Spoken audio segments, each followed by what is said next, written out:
The Santa Barbara Unified School Board meeting of June 11th. Before we begin closed session, we have one comment, I believe. Yes, we have one public comment, and we have John Morris. And we have, John, thank you. So you have 3 minutes, and you can come up to the podium over here. Thank you. And at 30 seconds, I'll warn you that you have 30 seconds. Okay. All right, thank you. Good evening. My name is John Morris. I'm a member of Fair Education Santa Barbara. I am not counsel of record in the lawsuit.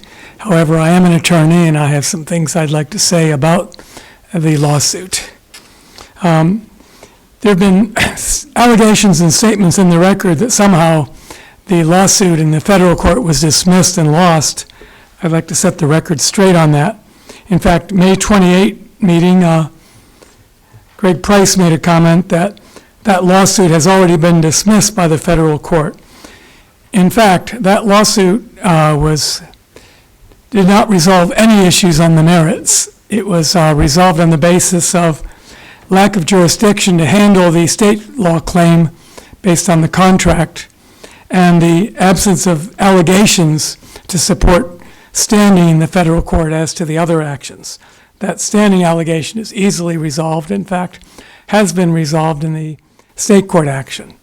The federal court granted leave to amend the federal court action, but rather than do it piecemeal in federal court and state court, the decision was made to do the entire action in the state court. And that's why that state court action was filed as it was. So nothing has been decided on the merits. Fair Education looks forward to having the action resolved on the merits in the state court action. To the extent anybody's won or lost so far, the only losers have been the Santa Barbara School District, which made a motion for fees, which was denied entirely, and the motion by JCCC to have the motion dismissed with prejudice. That motion was also denied. So with that, I cede the rest of my time. Thank you. Thank you very much. We will now move into closed session. Thanks for being here.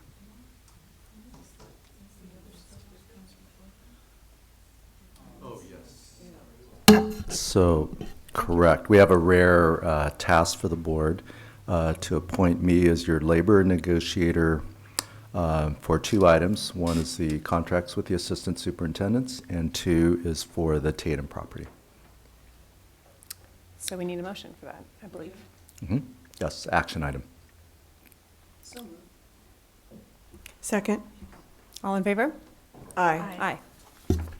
And then also what's appropriate is to announce that we're going into closed session to cover items B1 through 7. Great, thank you.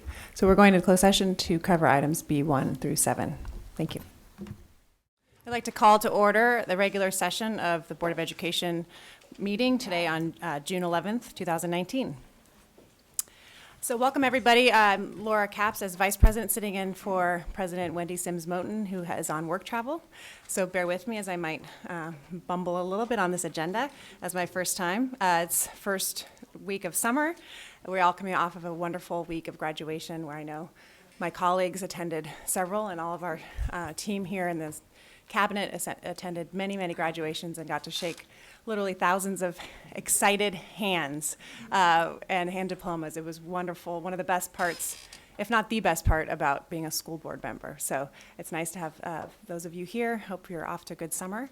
And we will move into the meeting. Let's see. Pledge of Allegiance. Mr. Metzola. Please rise.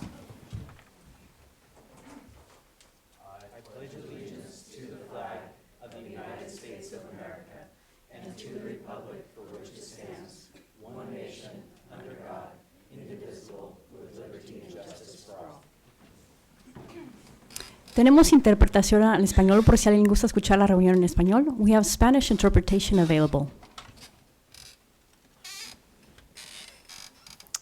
Yes, and headsets too for the hearing impaired. Please indicate if you need one. So now, I don't believe there's any announcements on C5 of any closed session action. So, No, I thought we were doing it at the action item.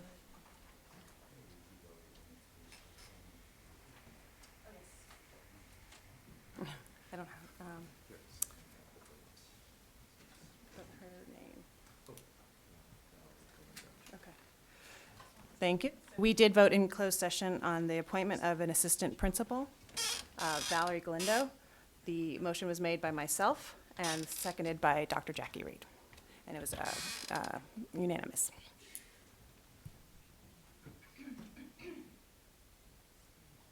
Okay, now moving on to item C6, the superintendent's report. Mr. Matsuoka.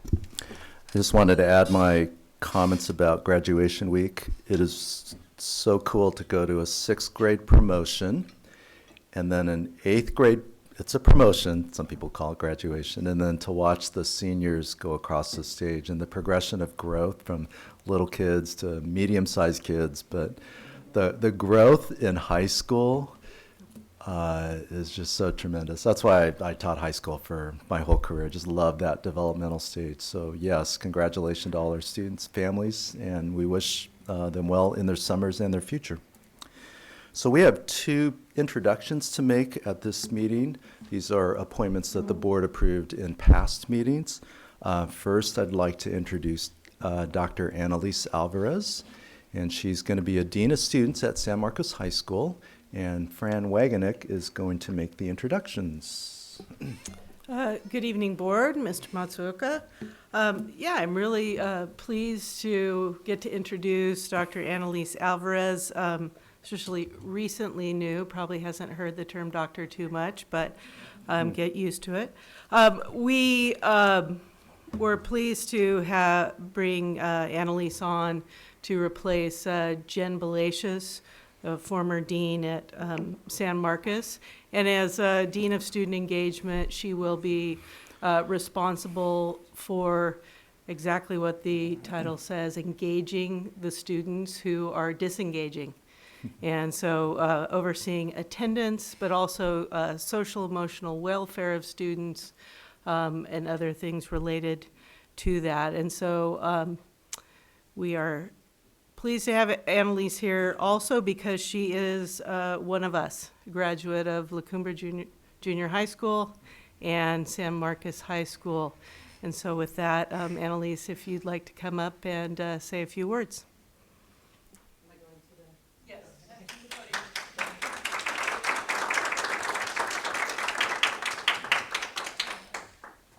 Thank you very much. And you're absolutely right. I am not used to that in front of my name.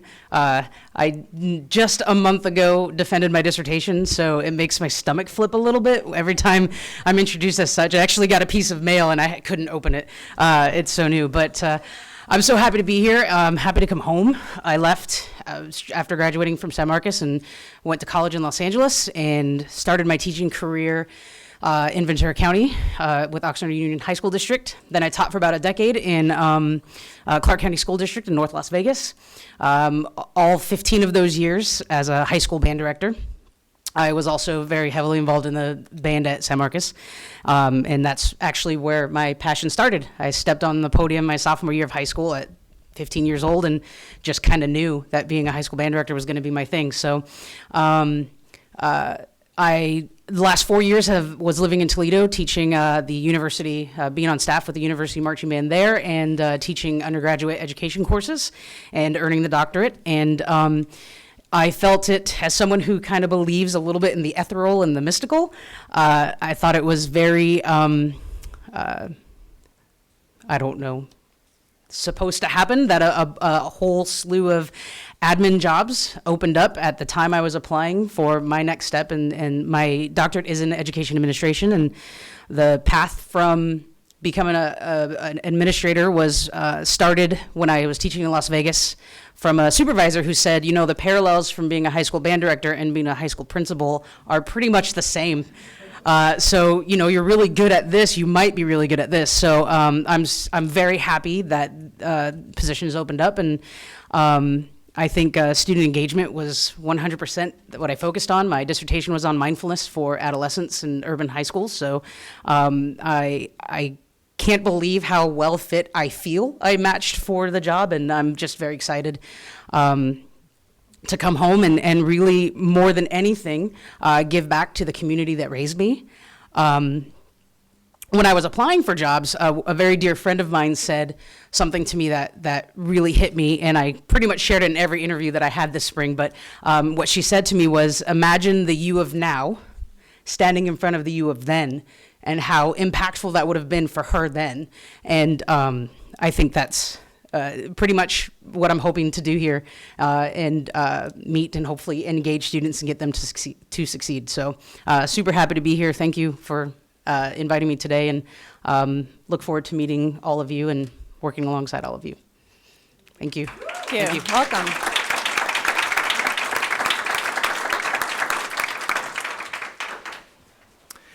And our second introduction is Cammie Barnwell. And Cammie has probably spent more time in this room than any of us.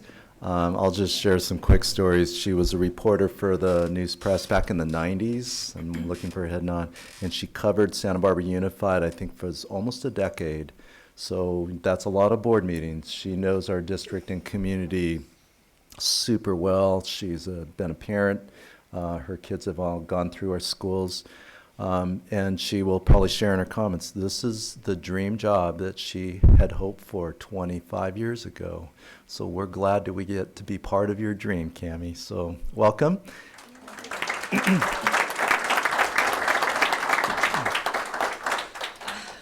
Yes, thank you so much. I'm so excited to be here. I really feel like I have come full circle.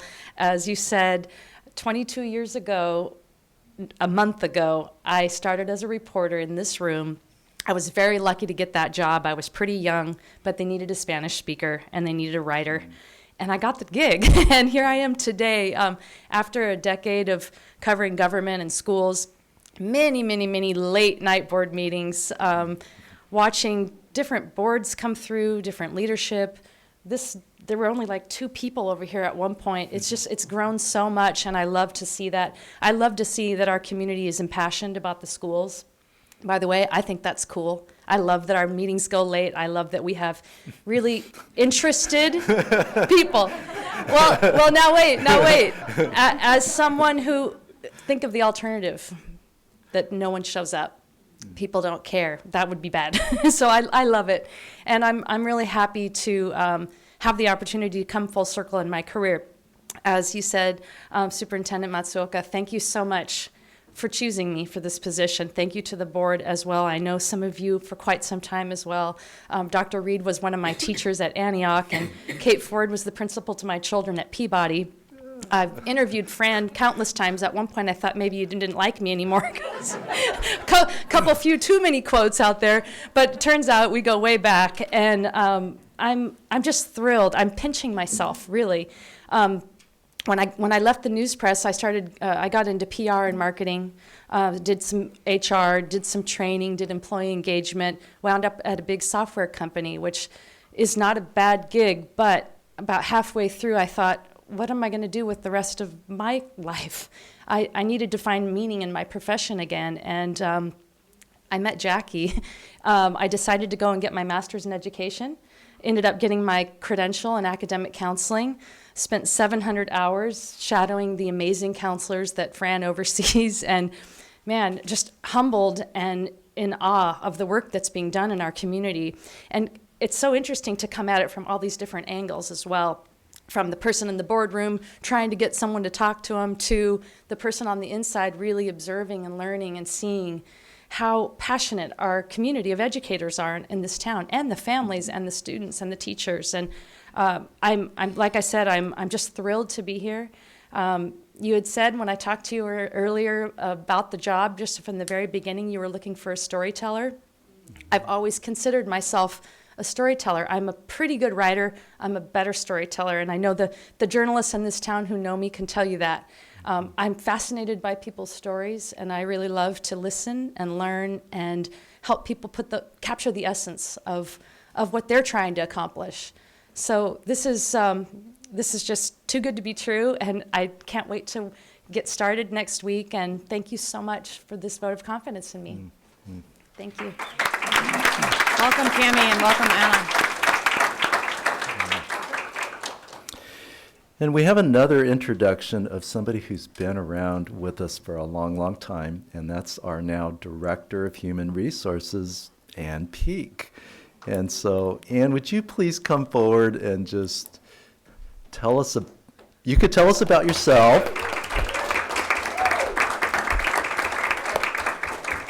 And as she makes her, I mean, Ann has really been the rock of HR for a long time.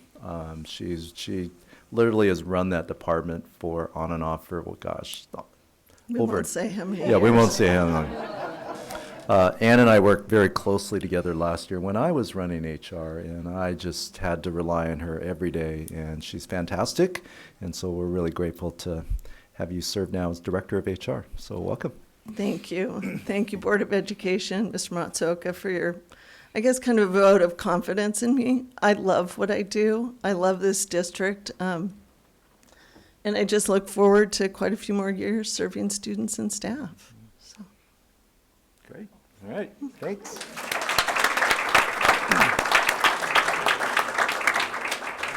Very good. Okay, moving along to item C7, and I will say, that's board comments and correspondence. This is going to be a short meeting tonight. That's my projection, as we've had some doozies of 7 hours plus. So with that in mind, I open it up to my colleagues for any board comments or correspondence.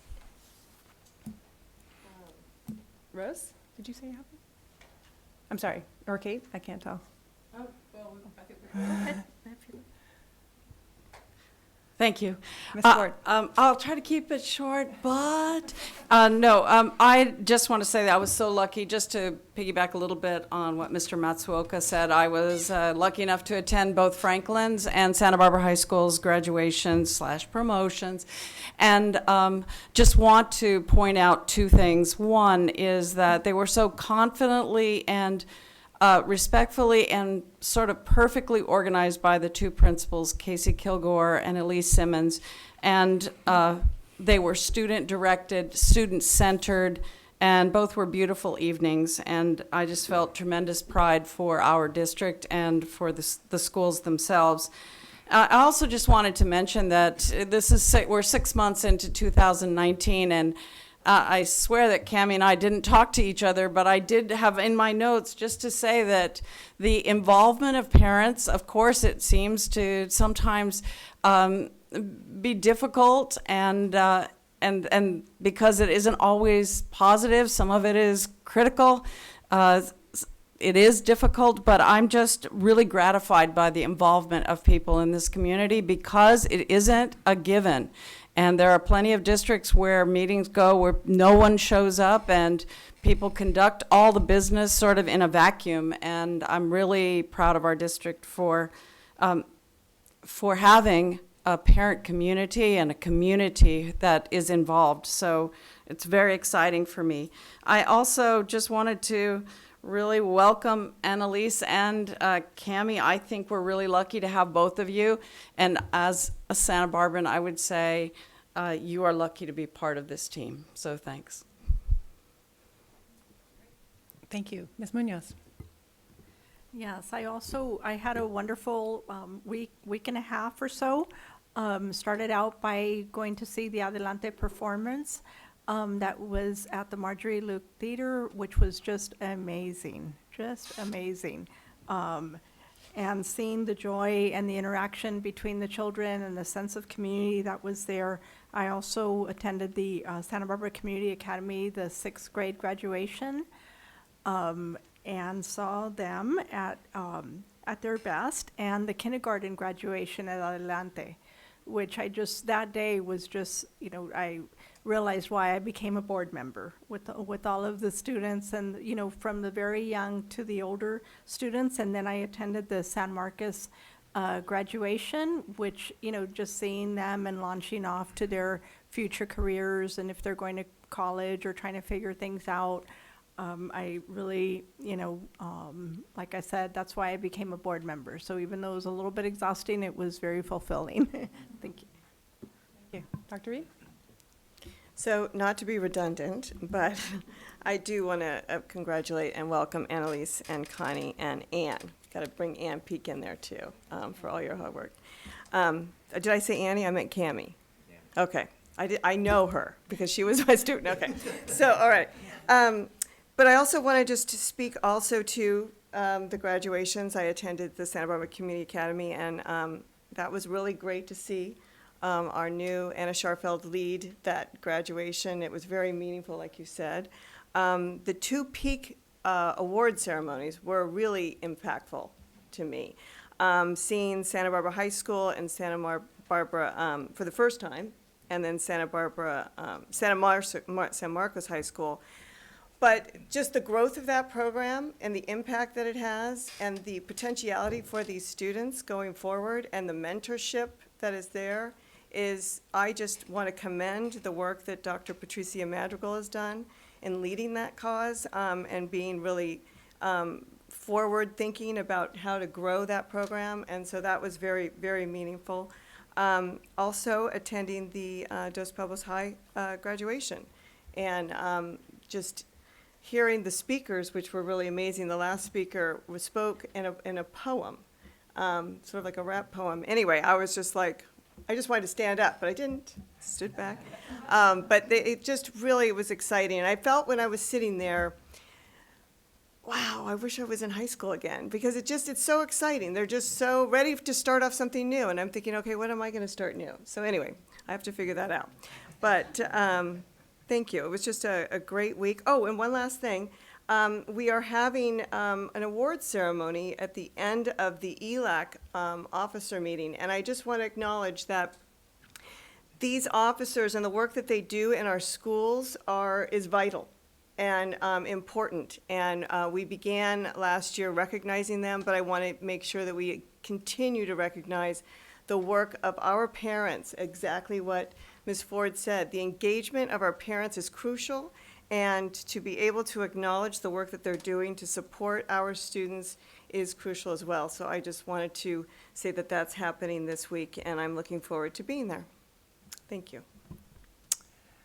Thank you. And I'll just add two things. One, I'm wearing orange. I've had correspondence from the organization I have supported for quite a while, the Coalition Against Gun Violence. And this last weekend, as some of you might know, was Wear Orange in honor of all the victims of gun violence, especially students. It was started 5 years ago after a young high school student had just performed at the White House and then was shot down in Chicago. And orange is the symbol of safety that hunters wear as to not get shot. So in honor of the hard work and the connection to our schools and sadly, to our students, I honor the Coalition Against Gun Violence this weekend. And in fact, this weekend, there's a buyback program that they've been doing for decades here in Santa Barbara at Earl Warren Showgrounds.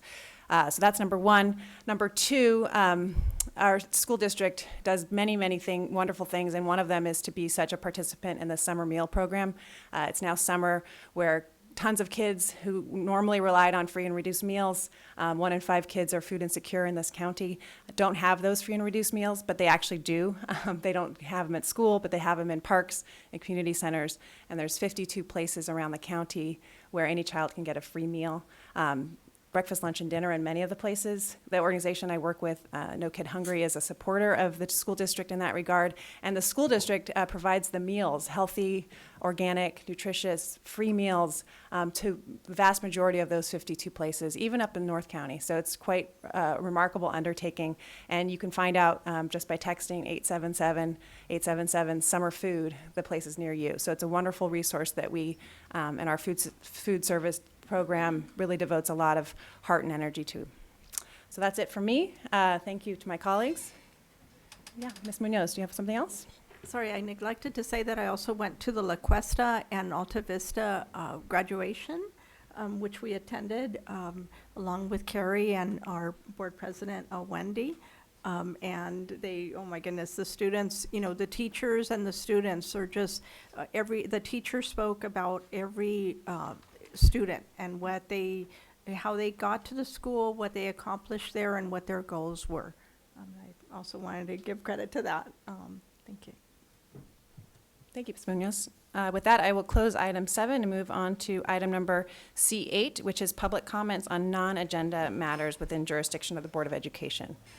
Dr. Reed. Yes. So in this case, we call up 3 people at a time, and we provide them with 3 minutes. And at 30 seconds, we give them the warning that they have 30 seconds before they need to finish their last comments. So we're going to start with Ann Burdette, then Louis Angeloro, and then Jessica Paredes Ulloa. So we're looking for Ann Burdette.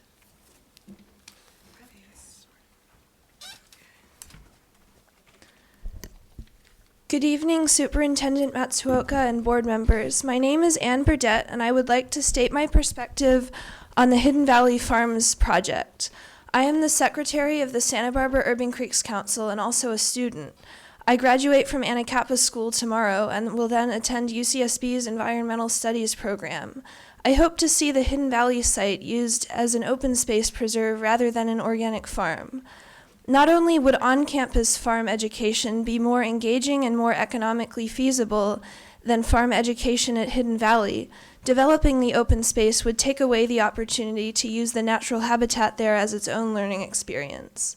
The site is home to bobcats, hawks, dusky-footed wood rats, and other native wildlife, and contains 5 major habitat types.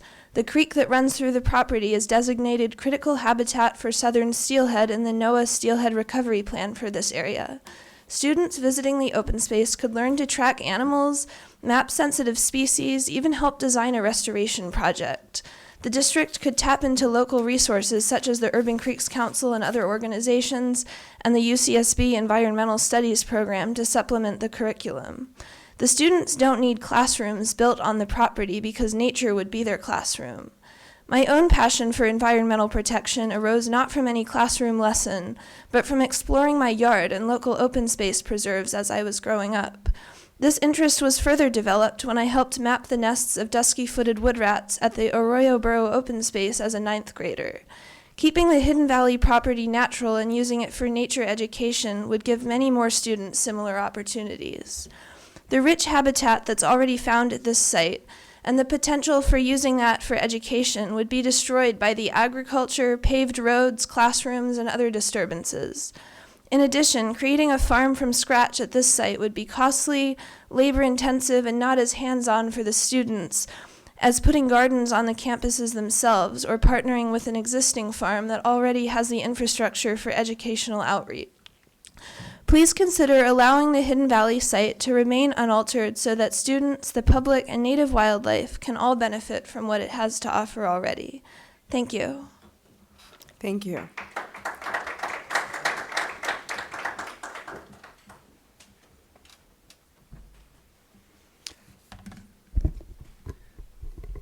Good evening, Superintendent Matsuoka and school board members.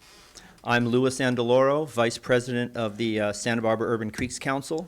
I'm also a retired resource manager, wildlife biologist, naturalist, and educator. And I just saw John Becchio and was reminded of the fact that I've also set up 3 bicycle repair and maintenance programs at 3 local schools. I'd like to begin by thanking Dr. Reed, who came and visited us. A few weeks ago, we invited the school board members to come out and tour the site with us and see it from our point of view. Dr. Reed took us up on that offer, and we had an extremely productive meeting, and were able to convey to her our concerns about the plans for the site and our vision for what we'd like to see.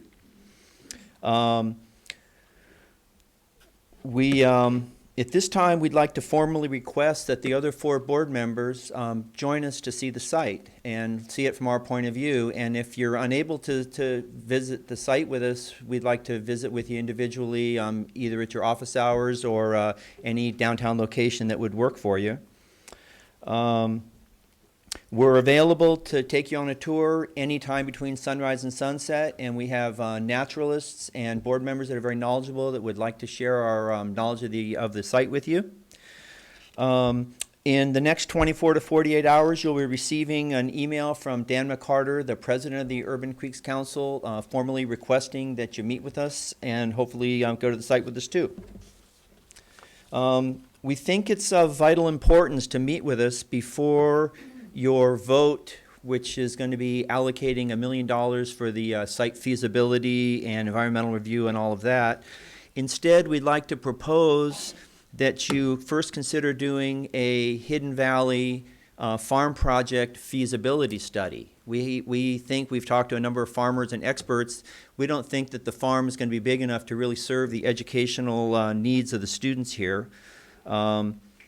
We think that a micro farm such as this, there'd be plenty of time when it was fallow, and a much larger educational facility that we've reached out to, such as Fairview Gardens and the UCSB Edible Garden Project, would be really great places to take kids to study farming. Also, you've gotten a presentation 30 seconds. previously from Bill Palmisano, who is a farmer, and we think that our educational vision for the site, which we've discussed with many nonprofits, neighbors, and university educators, would be a much better use of the site than an organic farm. Thank you. Thank you.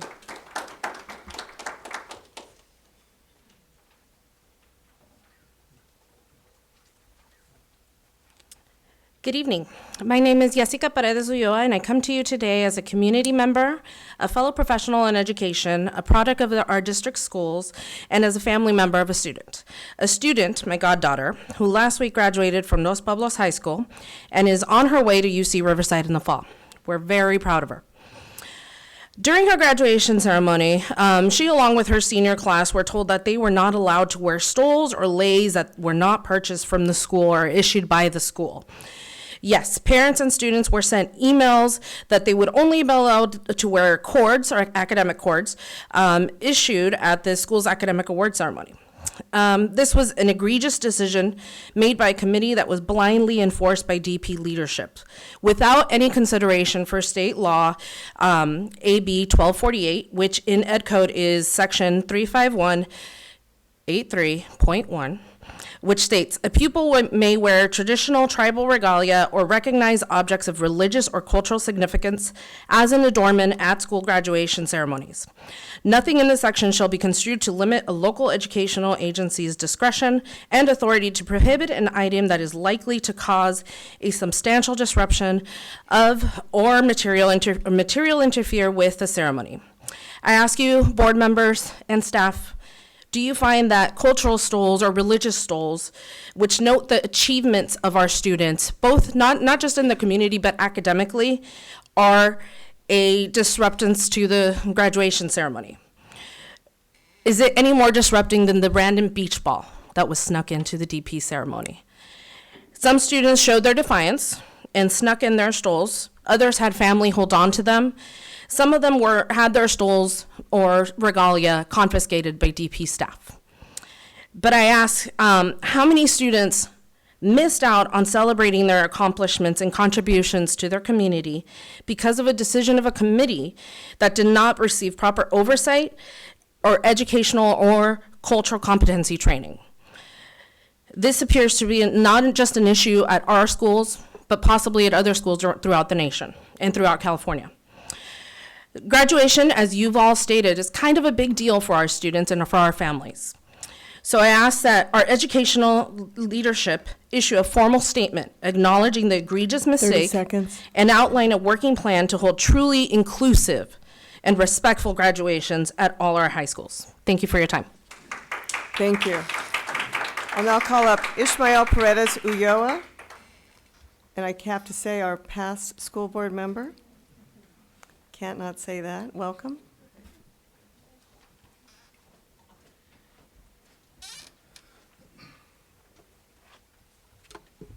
I think the last time I stood up here, I was being sworn in, so this is a nice little trip. Good evening, board. Good evening, Mr. Matsuoka, cabinet, public. So, as my wife before me, I am here to talk about the cultural and religious stoles that, although as I've been told, were not necessarily on the table when the discussion was being made in the committee, we're still banned at DP graduation, and as I've heard from others, I cannot back it up, we're also banned at some of the other high schools. As you've heard, AB 1248 was actually signed by the governor September 27, 2018, making it part of our law, making it part of our legislation. So what I'm here to ask our board tonight is to go back to BP 5127, which is about graduation, and include language that would come from AB 1248 that would respect the inclusion of leis, stoles, adornments that are of a cultural, religious nature that would help our students represent themselves better and express themselves better. In a district that I am very proud of, that I worked for very hard for 2 years as a board member and many years before that in many different capacities, I know the love and the passion that this district has for cultural competency, for inclusion, for bringing in all the different voices. So I think going forward, I do believe that, I did speak with Mr. Woodard. He said that DP would be changing, but I would like to see this change take place across the board because I think it is necessary. I think it is time that SBUSD really bring forward this,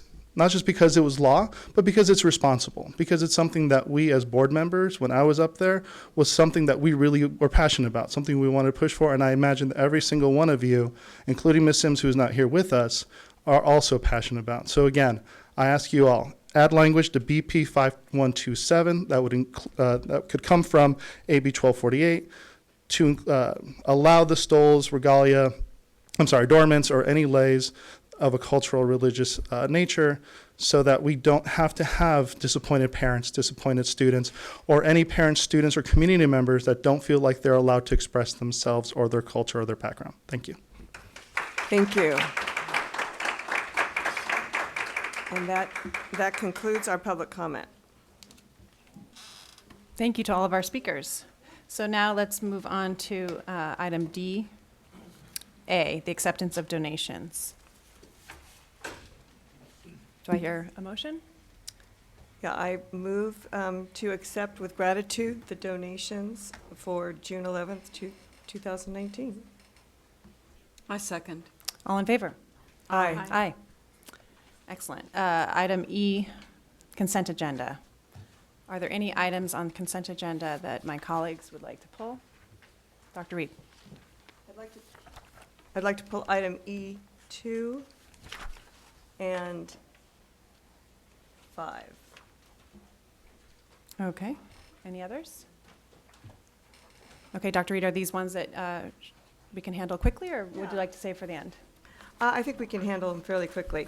I just wanted to bring this forward because I think it's important to note the evaluation process that has been taking place through the leadership of Dr. Wagenet. And I just wanted to sort of call attention to, I guess it's more Family Service Agency that the evaluation was focused on. Could you just share about the evaluative processes and that what we have been setting forward for organizations in this district to ensure their efficacy? Yes, I'd be happy to. So last year, just to refresh Ms. Capps and Dr. Reed, and then to bring Ms. Ford and Ms. Munoz up to speed, we put out 2 RFPs last year for mental health services. And the board was very supportive of these efforts around mental health in the schools, but it was also very clearly stated that we needed to have an evaluative process, that in the past we had long-term partnerships and relationships with organizations and had not done any internal or third-party evaluations. So that's where this has come from. And so we have entered into or are proposing this MOU with Family Service Agency to look at the work that we're doing in grades 7 through 12. It is being proposed that Dr. Erica Felix conduct this as a third-party evaluator. And I think, Dr. Reed, I'd like a little more clarity on exactly what you'd like me to talk about in terms of the evaluative process. I think I just wanted to acknowledge that this has gone forward, and I don't want to spend too much time on that, but I just want to acknowledge that, and I'm glad that we're moving forward with these types of evaluative measures. Right, thank you, and I would like to take this opportunity to say that we are This has been done collaboratively, both the sort of evaluation that FSA wants to see in terms of looking at the efficacy of their work, but also I was very clear when we were working with Dr. Felix that we do want to look at academic outcomes, because that is the bottom line. We want students to get the therapeutic services, so that we know that they have a fertile condition for learning and they're able to have academic outcomes that are robust. So, Thank you. Thank you, Dr. Wagner. So then item 5, E5. Right, thank you. Dr. Ramirez, I really wanted to acknowledge this as well, the GLAD program, because I know we've been rolling this out for quite some time, and the impact of the program. So I'm just curious if you could just briefly tell us the impact of the program and the goals going forward. So like what work, I know we're including work right now with Franklin and Adams, but you've been rolling it out to what schools, and then your potential for the other schools? Sure. Good evening, board, and thank you for the opportunity to give just some background on this item.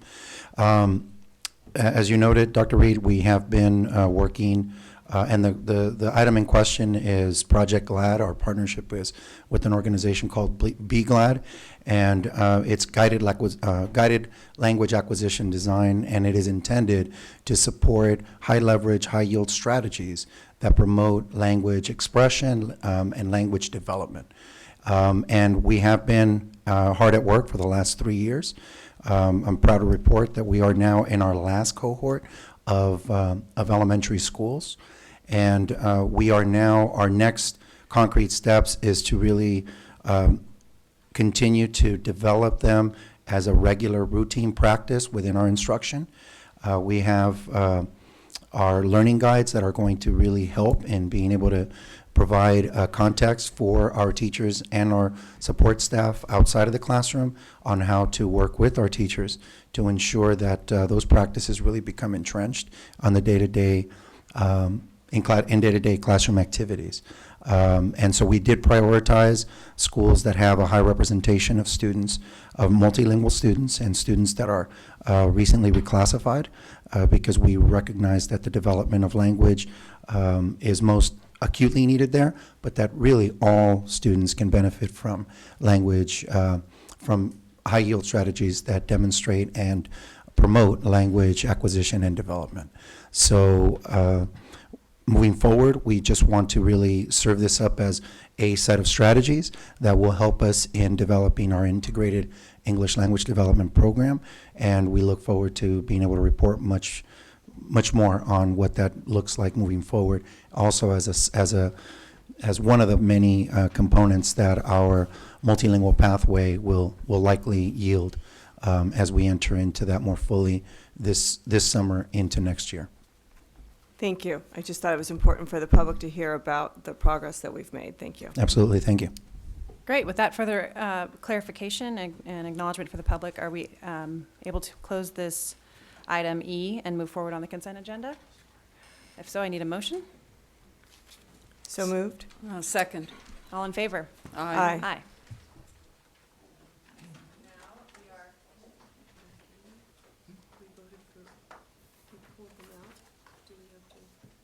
Not because you didn't ask for a separate vote on it. I think we're good. Yeah, I will assume that the motion was for the entire consent agenda. Yes. Okay. And with that, I'm going to close this meeting and move to a public item F, which is public hearing number 1. Whoops. And now opening item F1, public hearing number 1 on the Local Control Accountability Plan 2017 to 2020. Ms. Carey and Dr. Ramirez.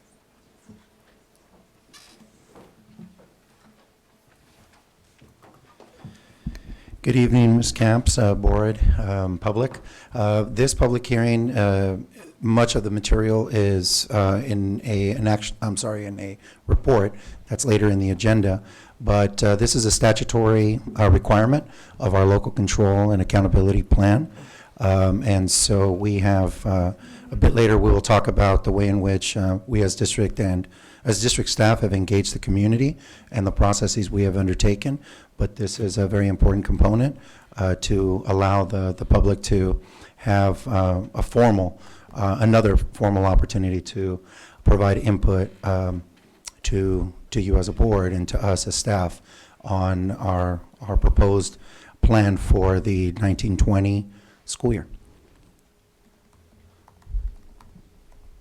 Thank you, Dr. Ramirez. I believe protocol would be that we then close this public hearing. Is there any public comment? Are there any public comments? We don't have any public comments. Okay. I will close public hearing number 1 and open up public hearing number 2. Every Student Succeeds Act, federal addendum to the Local Control and Accountability Plan, LCAP. Ms. Carey or Dr. Ramirez.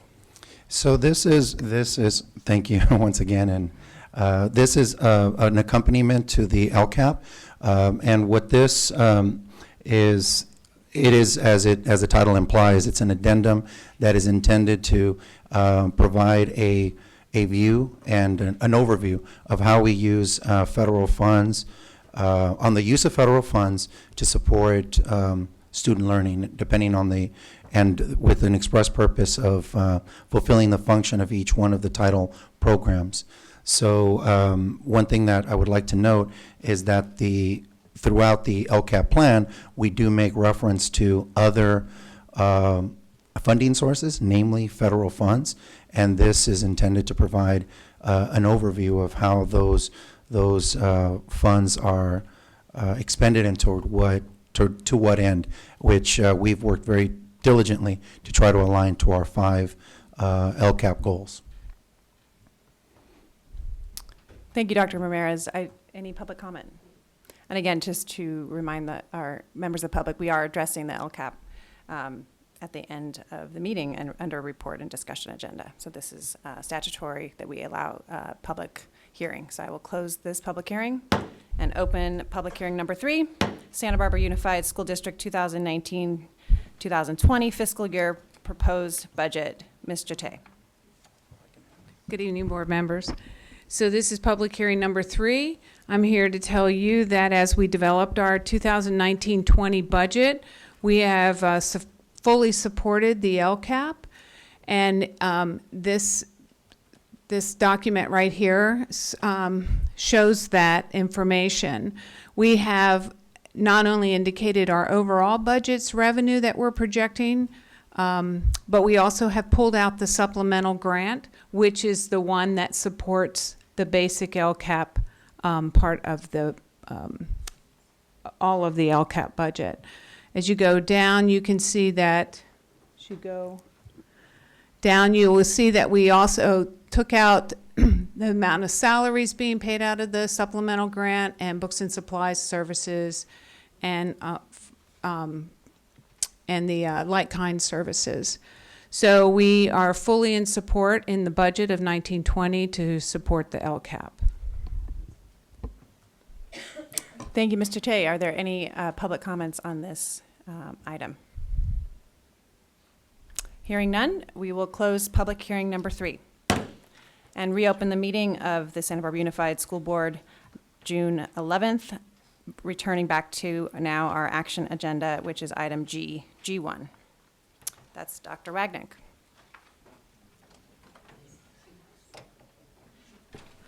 Thank you, Ms. Capps, board, Mr. Matsuoka, my colleagues, and public. I bring to you for approval the purchase of CrisisGo Incident Management Platform as part of our ongoing work to improve our safety practices within the district. We've identified the need for a platform that would allow us to quickly report safety concerns. And when I say we, school staff, students, any folks on a school campus. This would escalate any situation that would escalate into a lockdown, a lockout, shelter-in-place sort of situation. And so we've identified this need and evaluated a number of different platforms that are available, and after going back and forth, have settled on CrisisGo as our desired provider to pilot for the next school year. At this point, I do want to turn it over to our expert, and that is Mr. Kelly Moore. I'll actually hand him the clicker and let him explain to you what Crisis Go is and what our plans are for it. Good evening, board members, Mr. Matsuoka. So Crisis Go is a company that really started out with trying to fill this need for communications during crisis and emergencies for K through 12. And they've since branched out to government and in the business arena, but their focus still is on the K through 12 arena. But what they do is allow for almost instantaneous notification and alerts through apps on people's phones. One of the things that we noticed as we were going through our school assessments and so forth was the inability to communicate back and forth and really make sure that everyone had the communication piece during a crisis.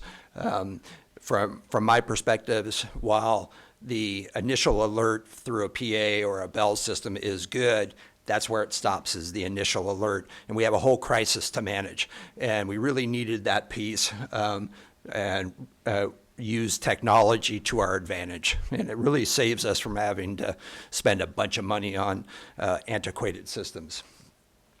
This is a digital safety and response platform. And it goes and is supported by your on your PCs, your iPads, your smartphones, so forth. And so basically anyone who's registered in our system will be able to be alerted through this platform. One of the best things that it does is it really takes our safety plans and digitize them so that everyone has them on their smartphone. And so when you're in crisis, you can check to see what it is that you can do and what you should be doing. And the alerts themselves actually align very, very closely to with what we are already doing with the standard response protocols. And really, Dr. Wagnick and I were talking about this a little earlier. What it really is, the system is a series of buttons, and then we define what those buttons do, so it's customizable to us. So this is really their schematic. The system includes all of these different functions. So we have what's really important for us right now are the three on the screens, right? The rapid response module, the accounting for people, and the incident management. So this will allow us to continue to drill. We'll drill with this platform. We can communicate with law enforcement and fire as things are going. We can almost, at the same time we're alerting the school on how we want them to respond, we can be alerting law enforcement and fire of the situation and keep them updated as we get updated. Another big piece that we're going to be working on this summer is the reunification piece. And this will allow us to do that via the smartphone. So we can account for people, we can show when they've been released to parents, to which parents they've been released. We'll have emergency contact numbers and so forth. And then the incident management piece down at the bottom is really with the drill management. And so we can push out the drills through the app itself. We track and we can get comments from the users right away, what worked, what didn't work, and we can work through correcting that either through the app itself or through procedures and policies. So the next steps, hoping for the approval this evening. Then very quickly we'll move into system configurations, and that's where we'll get their system to talk to our systems, and we'll start working through the customization so that it fits for us. Then we'll working on the implementation plan on how we're going to push it out and communicate that with our staff. Then we'll train the trainer so that they can actually go to the individual sites and push that out. And then we'll start pushing it out to the school administrators early to mid-August, hopefully. Train the site staff, As soon as school starts, we'll get them, start working on that. And then we'll evaluate the system through the use of the drills and how effective that is, beginning in October or November. Questions? Excellent. Before we go to questions, Sure. actually, I failed to say this is $24,550 a year, and the cost to us is a net zero because CISC insurance carrier will actually cover the cost of this. So Excellent. there's an incentive for us to participate. That's an important point to add. Thank you, Dr. Wagner and Mr. Moore. So now I open up to questions. Ms. Ford. Thank you so much. I'm really interested in this. I think it has tremendous potential. I was just wondering about the reference to it being a pilot. Can you describe what makes it a pilot? We're going to try it. Just going to try We're it. going to try it. Yeah, it's going to. But it's being used across the entire district. In multiple thousands of districts across the United States. They're mostly in the Midwest, the East Coast, and they're moving west now. They do have some accounts in California, but we're closer to the beginning of the California market. And is it an easy rollover over of the information so everybody has access? I believe it is. I think it's going to be pretty intuitive if that's what you're going with. But I'm not quite sure where you're headed with the question of easy rollover. But Of users? Users should be pretty intuitive. There's a button that looks like a fire. If you have a fire, you press that button, and then it moves through the system. But we define how that moves. Who gets the app? I'm just saying, can anybody download it? And is there any aspect that's student-friendly? So there's components of it that are student-friendly. So we're not going to use right now. There's a similar app or portion of the app that would be anonymous reporting type stuff, but we already have a system for that. But anybody who wishes to have it, who's connected with the district, we would give them permission to, and we'd give them an administrative login. And then we could push out even if they don't sign up, if they're registered in Aries or part of the district, and they're and there is an emergency, they would get notified if they're connected to that site. So does each individual user have to download the app? Yes and no. So if they want it on their personal device, they would have to download it themselves. If it's a school-issued device, we would download it. Thanks. Anyone else? Dr. Reed. Yeah, I just think this sounds exciting. I don't think we have to worry about student-friendly, actually, because my guess is they'll figure it out way quicker than I would. But it sounds like a real innovative pilot, and I look forward to hearing about the rollout. Thank you. Ms. Munoz. Yes, yeah, I think also just, I think it's great that it could be rolled out during the summer to prepare for the fall and ensure, better coordination of the safety that I know you're awesome about. I appreciate it. Thanks. So, Mr. Moore, thank you. I just had a couple questions along the lines of Ms. Ford. So when you say pilot, though, just to be very clear, everybody's going to get this? Yes. Okay, Yeah. great. Excellent. That's wonderful. And can you just describe a scenario by which the old way, perhaps the incident in San Marcos or whatever example you'd like to use with the car that was in trouble and the student who did the right thing of reporting it, how this would quicken it? Because I know everything you read, seconds matter, right? And who can notify the authorities. Sounds like this is trying to reduce that time frame dramatically. Can you just give a sort of old versus new with this? Sure. Thanks. So what happened in that event, and I will tell you that I was remarkably surprised on how quickly that event itself transpired and took place. It was about 3 minutes by the time the student observed what she believed was a weapon, reported it, and then reported it to a teacher, then reported it to the office staff, who then picked up the phone, what's going on, called 911, 3 minutes before a deputy showed up on scene. Very, very quick to me. However, What's possible to happen in there is the telephone game. We're not talking, so the person who actually is reporting it didn't see it. So we're losing some details and what was seen and where and so forth. And so that's going to take some time. But we did have deputies responding. So imagine if that young lady either had the ability to press a button and say, there's a man on campus, hits the button, and then another button comes up and says, do you want to call 911? She hits yes, and she's talking while she's watching, right? So we're talking almost instantaneous in that case. We're not sure we're going to push that out to students, but that's something that's a discussion that we'll have to have in the future. But we're really literally talking one step versus 3 or 4 steps. Thank you for that. And I appreciate this. You noted the reunification, which is such a key thing for worried parents. Mm-hmm. And so I'm just hoping that you'll spend some time, as I imagine you will, explaining this to parents, what this means, and how this will hopefully improve the information flow. Right. So the alerts will also include messaging that we send out to parents as the alert's going out. Great. Right. So we'll have, Cammie doesn't know this yet. Where'd she go?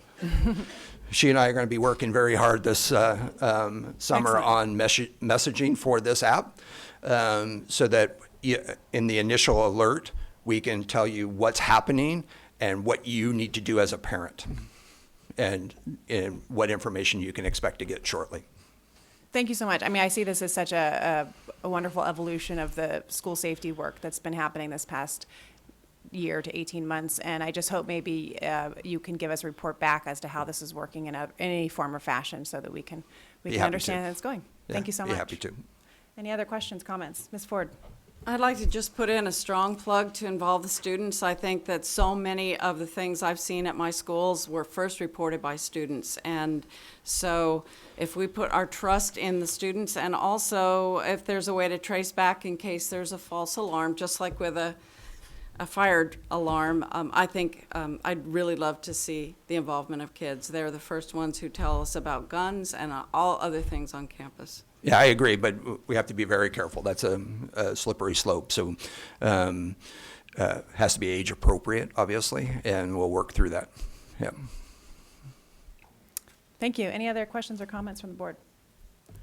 Thank you, Mr. Moore and Dr. Wagnick. Okay, we will close that item. Oh, I'm sorry. We need a motion for approval of this this purchase of Crisis Go incident management platform, which we learned actually has a neutral fiscal impact. Any so motion? moved. Okay, Ms. Munoz. A second. Dr. Reed, all in favor? Aye. Aye. Motion passes. Thank you. Moving on to G2, the Declaration of Need for Fully Qualified Educators. Dr. Becchio. Well, thank you very much. Good evening, board members. What you have in front of you is an annual declaration of need. Each year, inevitably, we will have positions that we've recruited for that we will not be able to fill with I would call it properly credentialed in that area teacher, or they may be, as you'll see on the notice, they may be missing a B-clad, for example. Most of our emergency permits will be out-of-state hires that California doesn't recognize, say they're the B-clad, so they'll have to get that here in California. In the meantime, while they're getting that, we are able to employ them still in that position while they work on that permit. But the document actually outlines that by approval, we're then able to go ahead and engage and employ these folks. They are fully credentialed, but quite possibly not in the area that they're teaching.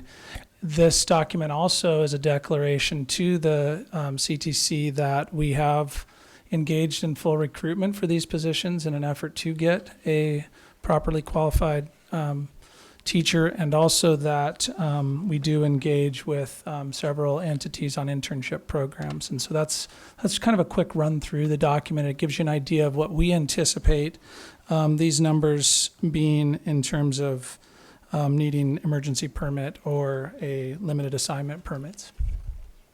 It does require your action, though, for us to be able to send that to CTC. Excellent. Thank you, Dr. Becchio. Any questions or comments from my colleagues? Okay. I need a motion. So moved. Ms. Second. Ford? Seconded by Dr. Reed. All in favor? Aye. Aye. Thank you very much.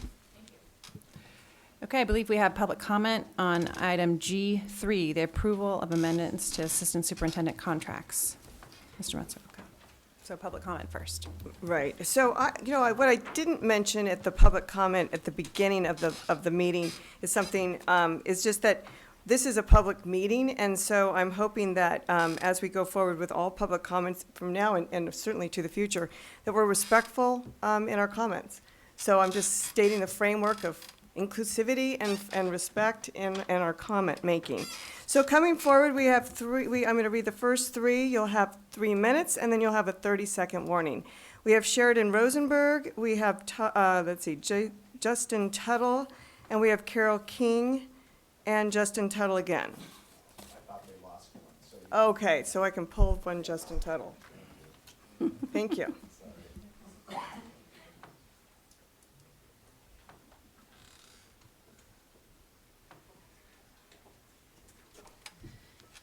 Thank you. My name is Sheridan Rosenberg. I'm a parent, and I just wanted to comment on the raise being offered to Dr. Fran Wagenknecht. And I wanted to just read a personal experience that my daughter had with Dr. Wagenknecht as just an opportunity for room for improvement, and I just think everyone should know. On April 9th, my organization, Fair Education Santa Barbara, held a private town hall speaking event at the Reagan Center on State Street. Once inside, we saw a woman named Ms. Barb Harnett pacing outside with a group of young high schoolers, taking pictures of everyone. It was very unsettling, and we were just doing our best to try to just have our event and ignore her. However, when my daughter, who is 16 years old, and her friend were outside, Ms. Parment became very aggressive with them and put her camera in their faces and demanded to know their names and where they went to school. She knew they were children. She knew they were high schoolers, and she really would not let up. And my daughter actually begged her to leave her alone, so much so that she put her hat over her face and sort of felt her way to her car. When she got to school, when she told me about it, I said, well, I've seen this person at board meetings. In fact, I was at an LCAP meeting where Ms. Parmet sort of blurted something out to me personally, but I'm an adult. These are children. When she went to school at the principal's office, they said, definitely, we want to know about this person because she's aware that she's working with youth. You know her. You've referred to her. It's not a mystery. She's not a mysterious person. We all know her. And she was told to fill out a form, just sort of describe what happened, and to take it to the district office, specifically to Dr. Wagenknecht. My daughter did that. She did exactly as she was instructed. When she sat down to talk to Ms. Wagenknecht, you were very cordial with her. However, when she saw that it was Ms. Parmet, apparently she got very angry with my daughter, chastised her for barging in on her, interrupting her for work, told her she was not going to sign the form, a form she was given at the principal's office. And she followed instructions. And she was given a business card saying, send me an email. All my daughter was doing was reporting that this is someone you should be aware of, and you should be aware of how she treated me. 30 seconds. And my friend. And so I am deeply concerned that we are giving Ms. Wagenknecht a raise when she is deeply involved in programs like AHA, which is supposed to fight bullying, when in fact my daughter felt very bullied by Fran, very bullied. And at the very least, I think she's owed an apology. Thank you. Thank you.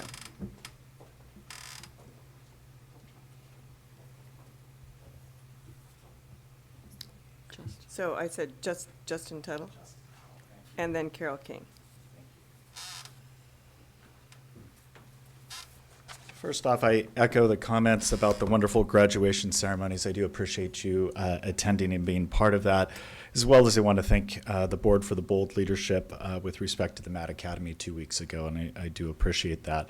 Tonight, I want to bring your attention, however, to what, in my opinion, is serious misconduct by Assistant Superintendent Todd Rickman. I am providing this information and asking you to not renew his employment contract, as the DFEH has issued a right to sue letter and he is currently facing the filing of a lawsuit for workplace sexual harassment and other causes of action against my wife, Celinda Tuttle. Ms. Tuttle is a mobile device manager working under Mr. Rickman. As outlined in a 14-page letter from her attorney to the district that I emailed you earlier today, Ms. Tuttle has outlined a litany of alleged misconduct, sexual harassment, abuse, demeaning conduct, bullying, unprofessionalism, and retaliation by Mr. Rickman towards her. Prior to October 2016, she had a glowing performance evaluation for Mr. Rickman, but it all changed following a peculiar out-of-state 5-day conference in October 2016 that Mr. Rickman and Ms. Tuttle attended, the two of them together.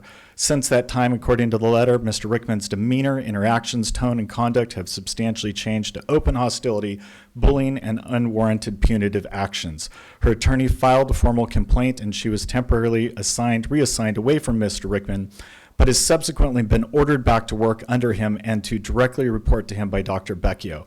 To force someone back to work under their alleged abuser is beyond pale. In the day and age of the Me Too movement and public recognition of workplace sexual harassment, abuse, and retaliation, I am stunned by the decision to return her to Mr. Rickman and co-workers poisoned against her. I can only imagine how each of you personally would feel if you, your daughter, or a loved one made the brave decision to come forward to report sexual or other misconduct and then were forced back to your abuser. I ask you, do you believe this is acceptable for the treatment of any of your employees district-wide, especially in light of Mr. Rickman's emails I provided to you and the treatment upon her return to work?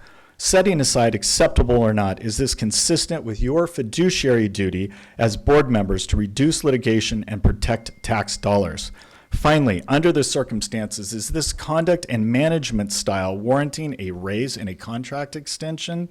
This frankly smacks of the same botched job that took place with the Sherman family and the Matt Academy fiasco. I also emailed you letters from 2 other employees that worked under Mr. Rickman and suffered his wrath. One even alleged physical abuse of a special ed student bent backwards over a bench at DP who never returned to school after. They both referenced personal experiences with Rickman's gross incompetence and abusive, hostile, retaliatory behavior. Rickman doesn't deserve a contract extension, much less a raise. For you to grant, you would become co-conspirators. Thank you. Your time is up. Thank you. Carol King.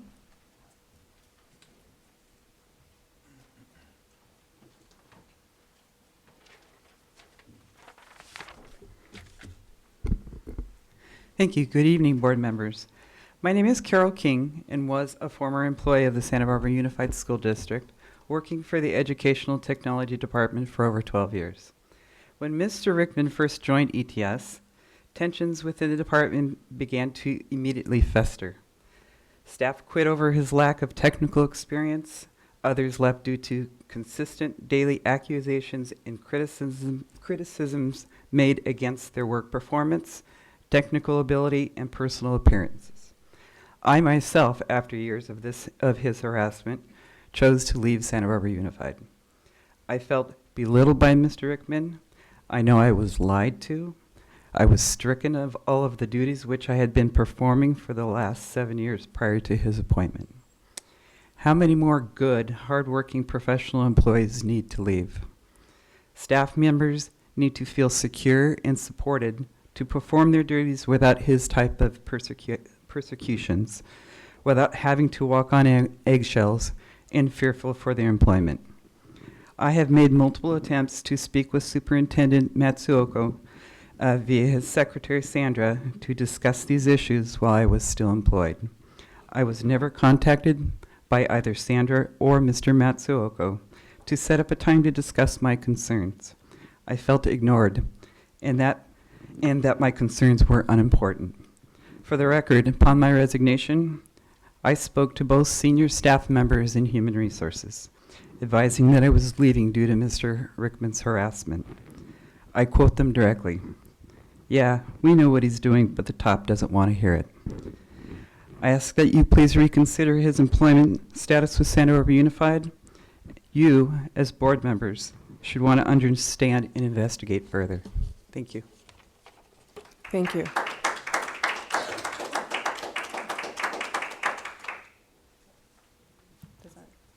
That completes public comment for this item. By way of context, it was item B6 in closed session. These contracts were discussed by the superintendent and the board. Therefore, there won't be further discussion from the board, but Mr. Matsuoka, if you have further comment. So these contracts come up every 2 years. You can see by the notes that 2 of them, it's their second amendment, and for 2 of them, it's their first amendment. So these assistant superintendents have been in this role for either 2 years or 4 years.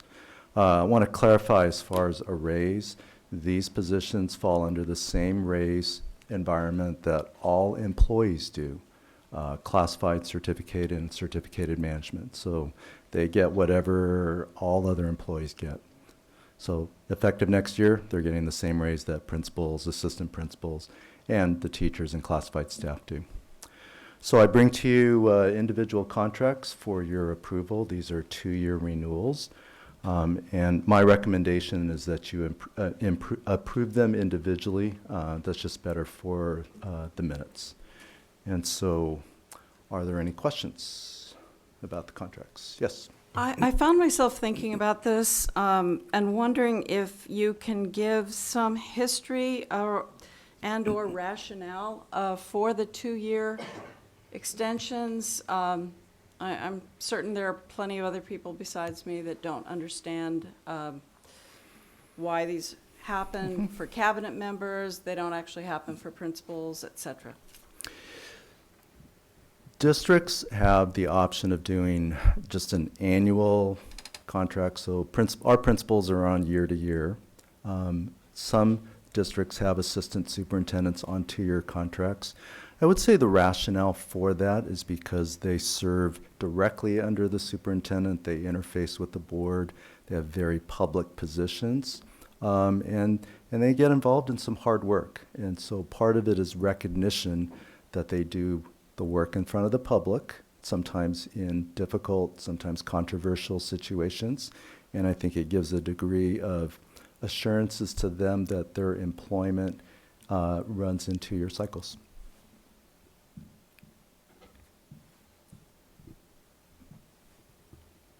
But they are evaluated annually. They are evaluated annually by me. Thanks. Thank you. Any other questions or comments from the board?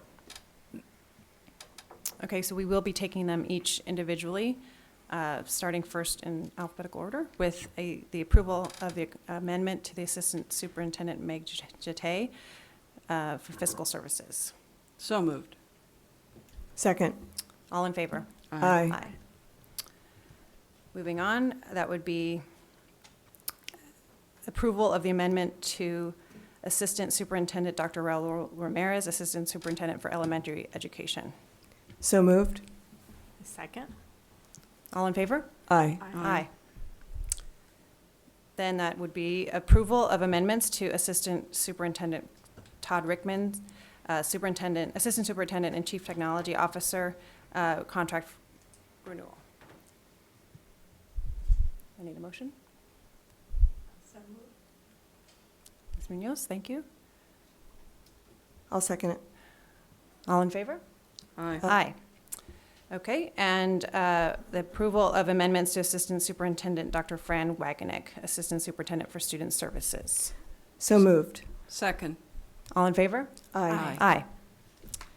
Okay, that closes item G3.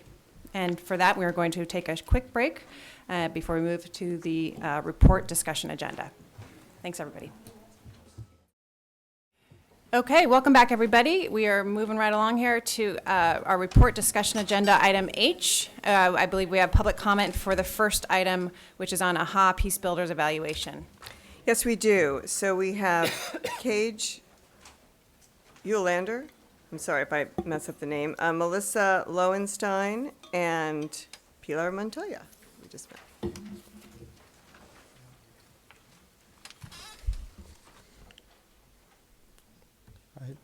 just begin whenever? All right. So I'd like to just quickly bring up the fact that, first of all, to preface this, I would like to say I believe that everyone working with AHA has good intentions, whether or not I believe it's an effectual program. So this is not a comment on the intentions or the people involved. It's merely a comment on the need for a program like this. So the first figure I'd like to bring up is the fact that 30,000 a year since 2015 has been going to this. That's 120,000 in total if we go from 2015 to 2019. My big issue with this is that at its core, when you look at the values it's supposed to uphold, the objective of it is to help people deeply listen, inclusive and respectful language, etc. If these are skills that kids aren't coming into high school already having, you have a bigger problem at your junior high and elementary school level. If by 9th grade you can't inclusively, respectfully talk to each other, either A, you need to be reprimanded for bullying, which the schools have actually been pretty effectual with, or B, you need better junior high education on that. And some of these matters like, what is respectful language? That's something that maybe a parent would better decide than the teachers at schools.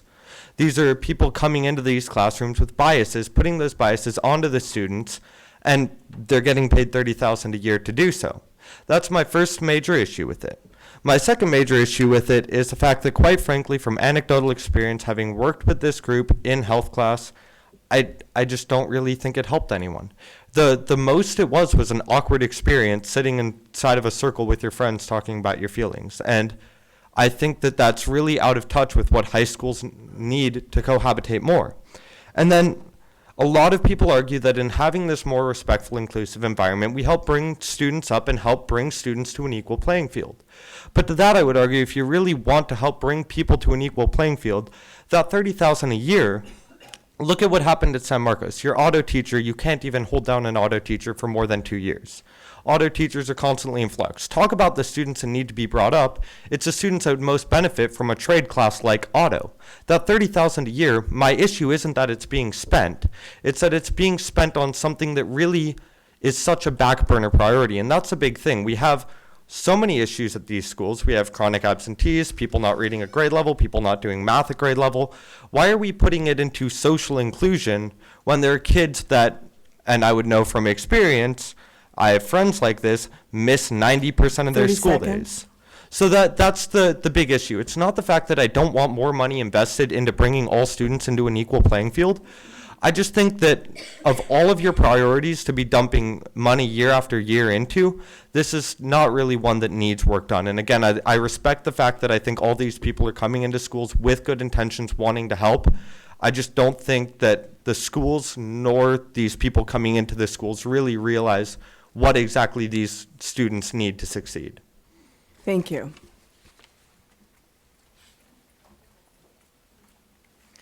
We have next Melissa Lowenstein, and then Pilar Montoya.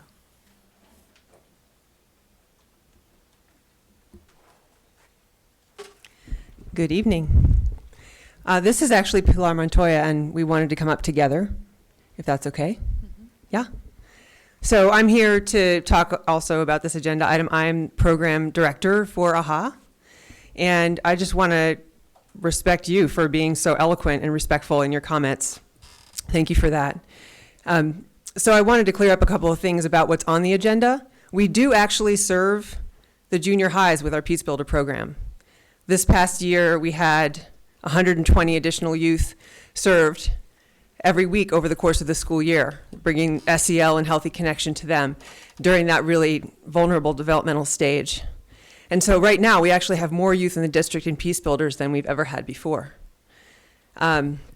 In the schools where we have supportive staff who believe in the program and actively participate, learn, and use what we teach, those programs are the most successful. Jennifer Foster at La Colina, Bill Woodard at DP, and Ryan Sportel at Goleta Valley are really great examples of supportive staff. And the programs there really thrived this year. 56 kids signed up for La Colina Peace Builders this past year. We actually couldn't serve them all. There were so many who were interested. And Peace Builders is our only remaining district program where we can continue imparting social emotional learning directly to students.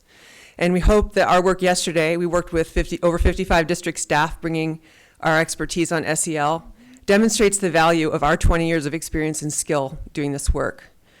Although the district's movement toward imparting more SEL to educators and staff is really laudable and supported by the research. We don't want to deprive students of these competencies while educators are building their skills.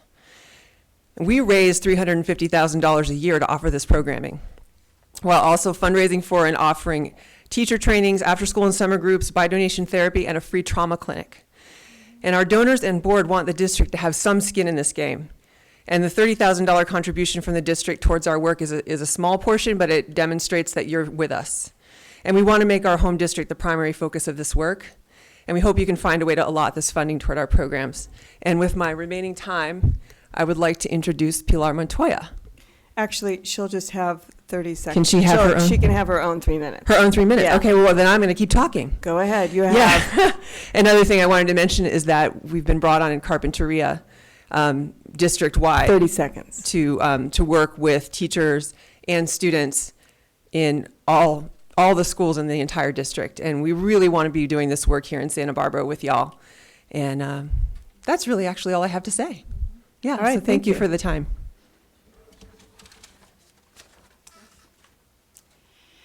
Good evening. My name is Pilar Montoya, and I'm the new executive director at AHA. I have had the pleasure of running large national organizations that are youth-focused, science, technology, engineering, and math being one, and most recently in social emotional learning. I invite everyone that's here and those that are watching to really do the research regarding social emotional learning. You are at a place and a time where our youth absolutely need academic, and they need that. But they also need to do it in an environment where they are encouraged to understand their emotions, to understand how to maneuver some trying years, which are middle school and high school. The emotional skills that social emotional learning provides are the skills necessary for these individuals not only to do well academically, but do well in society and do well in the workforce. CASEL has research behind that, and many other organizations have data that show that when we dedicate time to teach social emotional skills, your children will thrive. And Laura Capps, you mentioned the violence that exists in schools. We need to teach kids how to understand and regulate their emotions. We need to teach them how to have relationships and peer mentors. We need to teach the kids to be able to maneuver as they grow into adulthood, because that's the community that I know Santa Barbara wants. And I know that's the community that this community and parents want. I'm a parent, and I'm speaking from personal experience of social emotional learning. The moment I got the information, I started bringing it home. And I encourage those parents who don't know what social emotional learning is, that they learn to do so. I am very proud to be in this community. I actually moved from Carlsbad to Santa Barbara in the effort of really focusing on growing our organization to make it be much more powerful, much more impactful, and I look forward to working with all of you in the district. I look forward to working with the parents in the area, and I really want you to take the moment and reach out to me at AHA. I would be so delighted and so honored to share with you the research and why this is so very important. And I want to echo something. This school district, Dr. Fran Wananek, I really thank you for the ability and the interest, the desire to really make a change in the schools and have us do a teacher training program. But I invite you all to reach out to me, and I'll share with you all that I know with regards to the research and the impact that this truly has on our kids and our community. Thank you.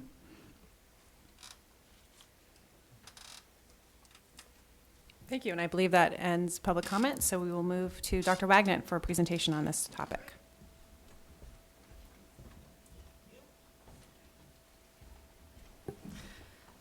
All right. Thank you again, board. We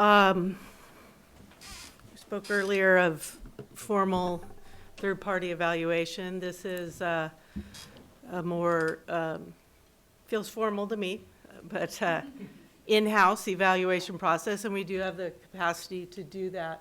It was requested by the previous board that we look at some of the programs, and I brought information to you last year regarding our work with CADA, and now bringing you the AHA Peace Builders Program evaluation. Before I dive in, I do want to say I appreciate having our AHA partners here today, and welcome Pilar, the new executive director, and Melissa, who we work with very closely, regularly, and I appreciate them being here. That this is very specifically an evaluation of the work, the Peace Builders work done through the LCAP funding in the 3 traditional high schools. And so yes, the program was expanded to all 4 junior high schools this year with funding from the Student Services budget, in addition to AHA's generous funding that they fundraise for.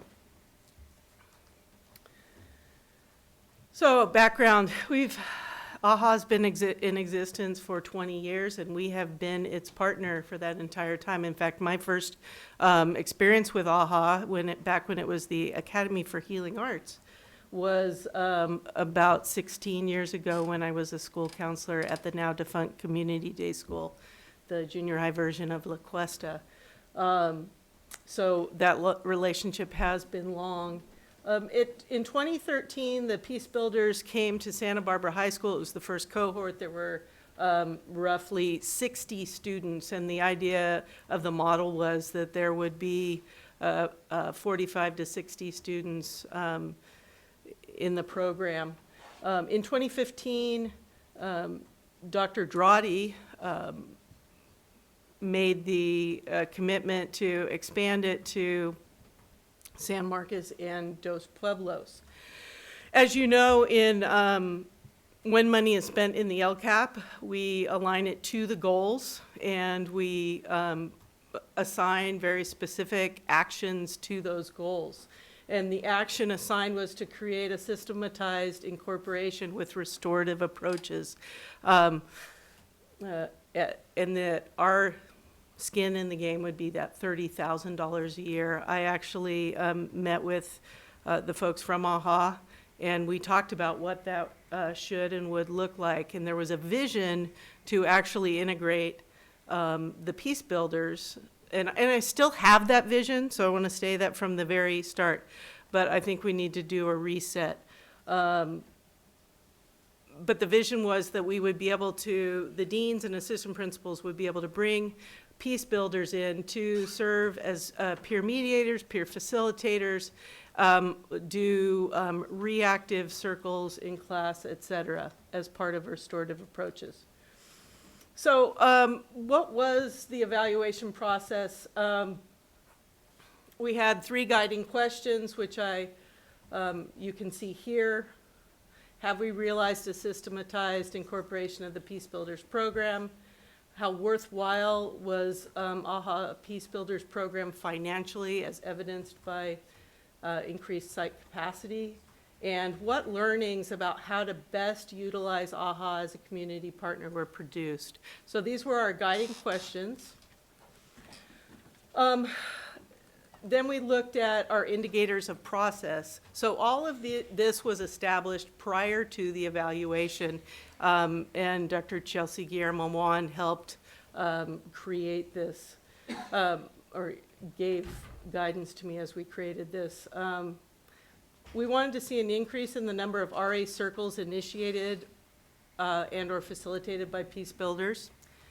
We wanted to see and would know that there had been progress if administrators were reporting the impact of Peace Builders on relationships and involvement in proactive circles, and that we actually put specific questions about Peace Builders and the use of connection circles in the California Healthy Kids Survey as part of this evaluation. And so we were going to look at the outcome of that.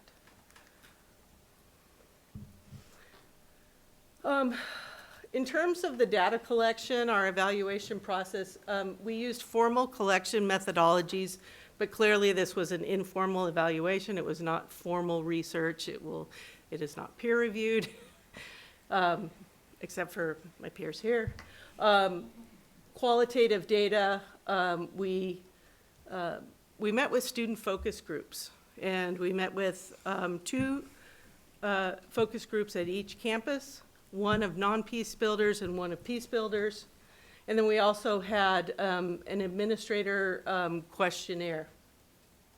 Our quantitative data was from, as I shared earlier, the California Healthy Kids Survey. So here are our findings. The first finding from guiding question number 1 was that Santa Barbara Unified has not realized a systematized incorporation of the Peace Builders program through a collaboration with AHA. Peace Builders are not actively participating in the restorative approaches activities in the classrooms on a regular basis or alongside the deans of student engagement with any regularity. I do want to say that that statement can appear to be one-sided, and it's not intended that way. We own part of that as well as a district. So I think in reflection, there is definitely a piece for us in how much did we make an attempt to do that work as well. So I wanted to be really clear with the board that this was a partnership, and I think we definitely had a piece in not creating that system. Finding number 2, the AHA Peace Builders program has not increased sites' capacity to implement the restorative approaches in Tier 1 and 2, and this goes back to guiding question number 1, and as such, the $120,000 has not met its purpose. That's not to say it has not met a purpose or a number of purposes, but it did not meet the purpose as laid out in the LCAP. And then finally, finding number 3, AHA is best suited to work directly with students and adults. I will be a person who will sing the AHA's praises in terms of the work that they do on social emotional learning. I think they are definitely leaders in our community in that realm. And I have seen, as recently as yesterday, when they handled the afternoon portion of our, facilitated the afternoon portion of our training, our Train the Trainers work on social emotional learning and positive behavior interventions and support. And so all that to say that as we start to make changes in our work around social emotional learning, positive behavior intervention and support, and do a reboot of restorative approaches, it is borne out in our evaluation, and it is my opinion that we refocus our work with AHA and look at how we can partner with them on trainings, et cetera. So my recommendations, cease funding of the AHA Peace Builders through the LCAP, shift that LCAP funding of AHA Peace Builders to Universal Supports for Learning Initiative, and I would say that some of that money should be spent to partner with AHA and contract with them on trainings. Contract, and that's number 3, contract with AHA to provide social emotional development training to school staff.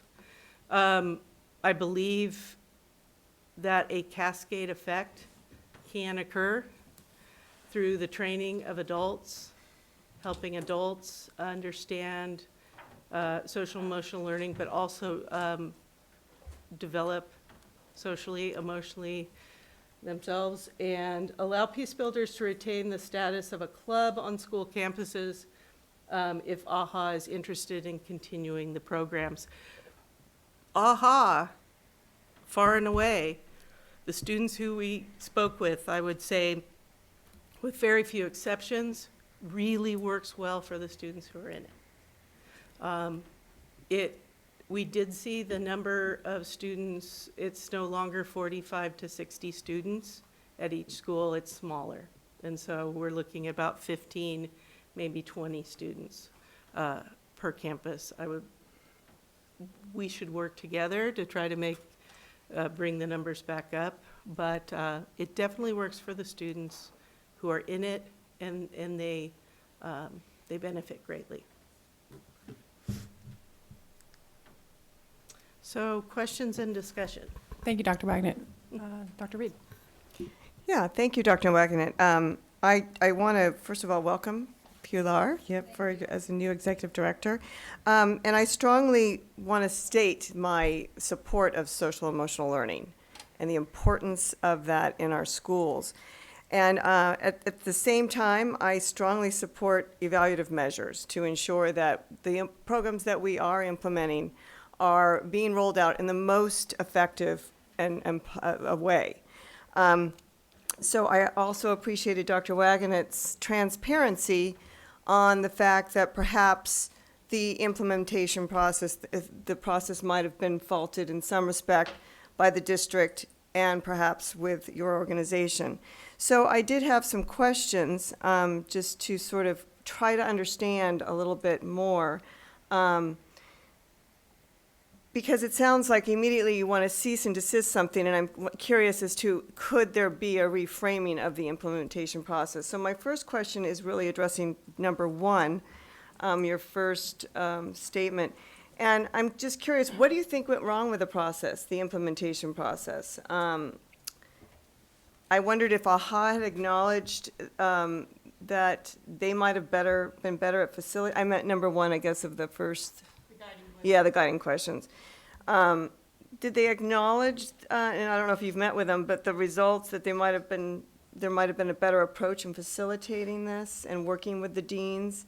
Was it due to the lack of supportive AHA staff, or perhaps would there have been a better way to collaborate with the deans of students? Was there any framework designed to really ensure that this was going to be implemented in a way that could be more impactful than it was, I guess? I know these are a lot of questions, but I guess essentially, finally, just could there be short-term evaluations that could provide us with information and guidance as to how we might implement it better? So essentially, my big question is, what went wrong? In a nutshell, this, as I reflect back on it and evaluate the work, there was guidance given to deans, assistant principals, et cetera, throughout this work. In retrospect, if I was doing it again, or when we attempt to do it again, we need to build a better structure and oversight and regular evaluation of it. You say, what happened? I'd say the 2017-18 school year happened for one thing. There was plans to do more oversight, and sometimes those priorities have to be shifted. That's what I would do in retrospect, and place more emphasis on it.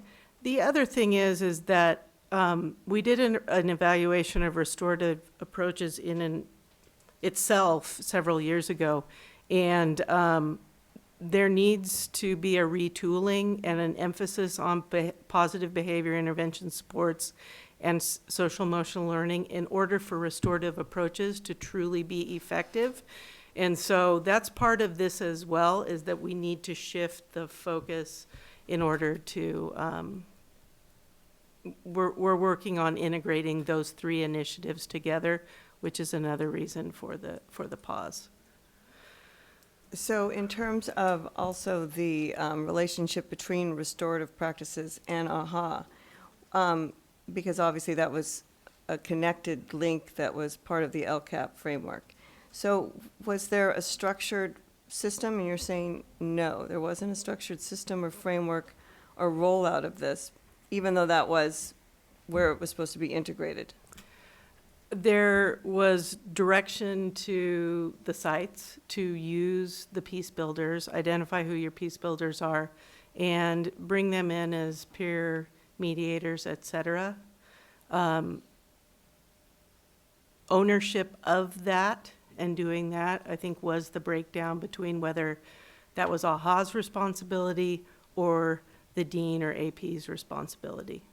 And so that's an area where the best I can do right now is take personal responsibility for not providing more oversight to know when and where it was working or not working. So the fact is, it could potentially work if there was a structured, more design to the implementation process. I thoroughly believe that it can work. I believe that we need to do some work in other areas. Part of it was, part of the expectation was to have Peace Builders be doing proactive and reactive circles in classrooms.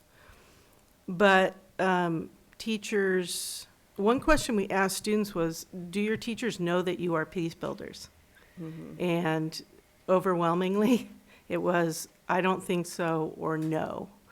And so one of the great things that this evaluation has done is show us what we need to work on, which is having teachers know who the Peace Builders are, who are the kids in their classes who can really help make those things happen.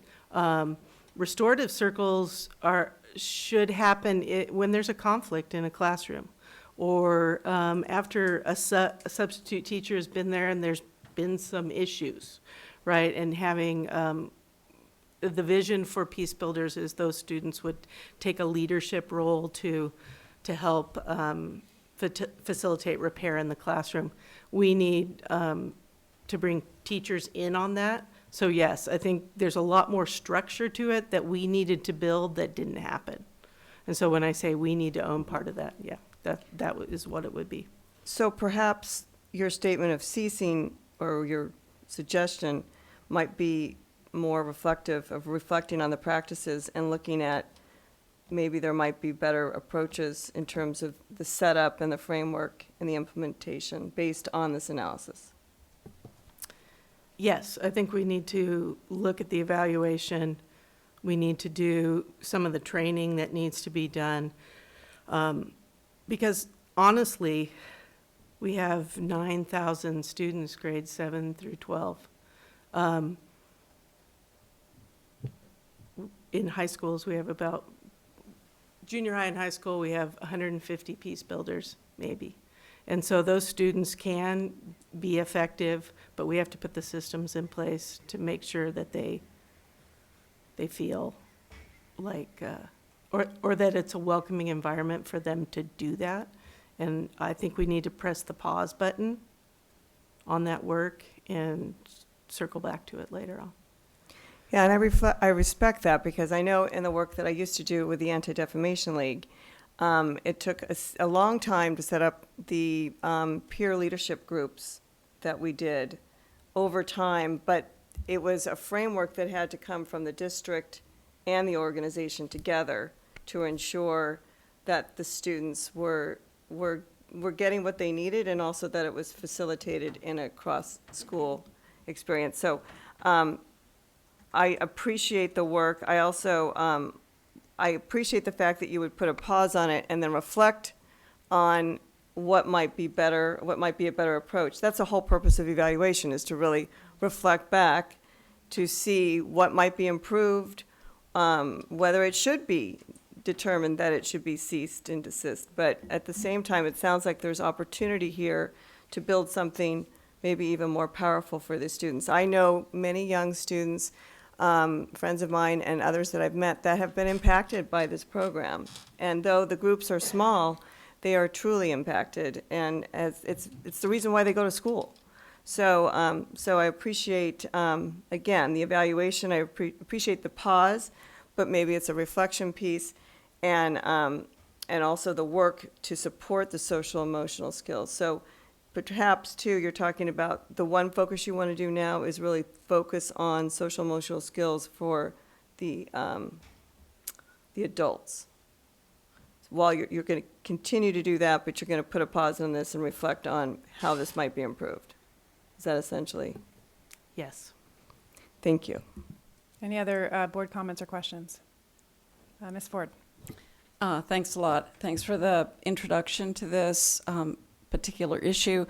I am a strong believer in SEL, and at my last school system, we implemented it 2 years ago in K-12, saw a direct correlation between academic achievement, attendance, and the reduction in discipline issues.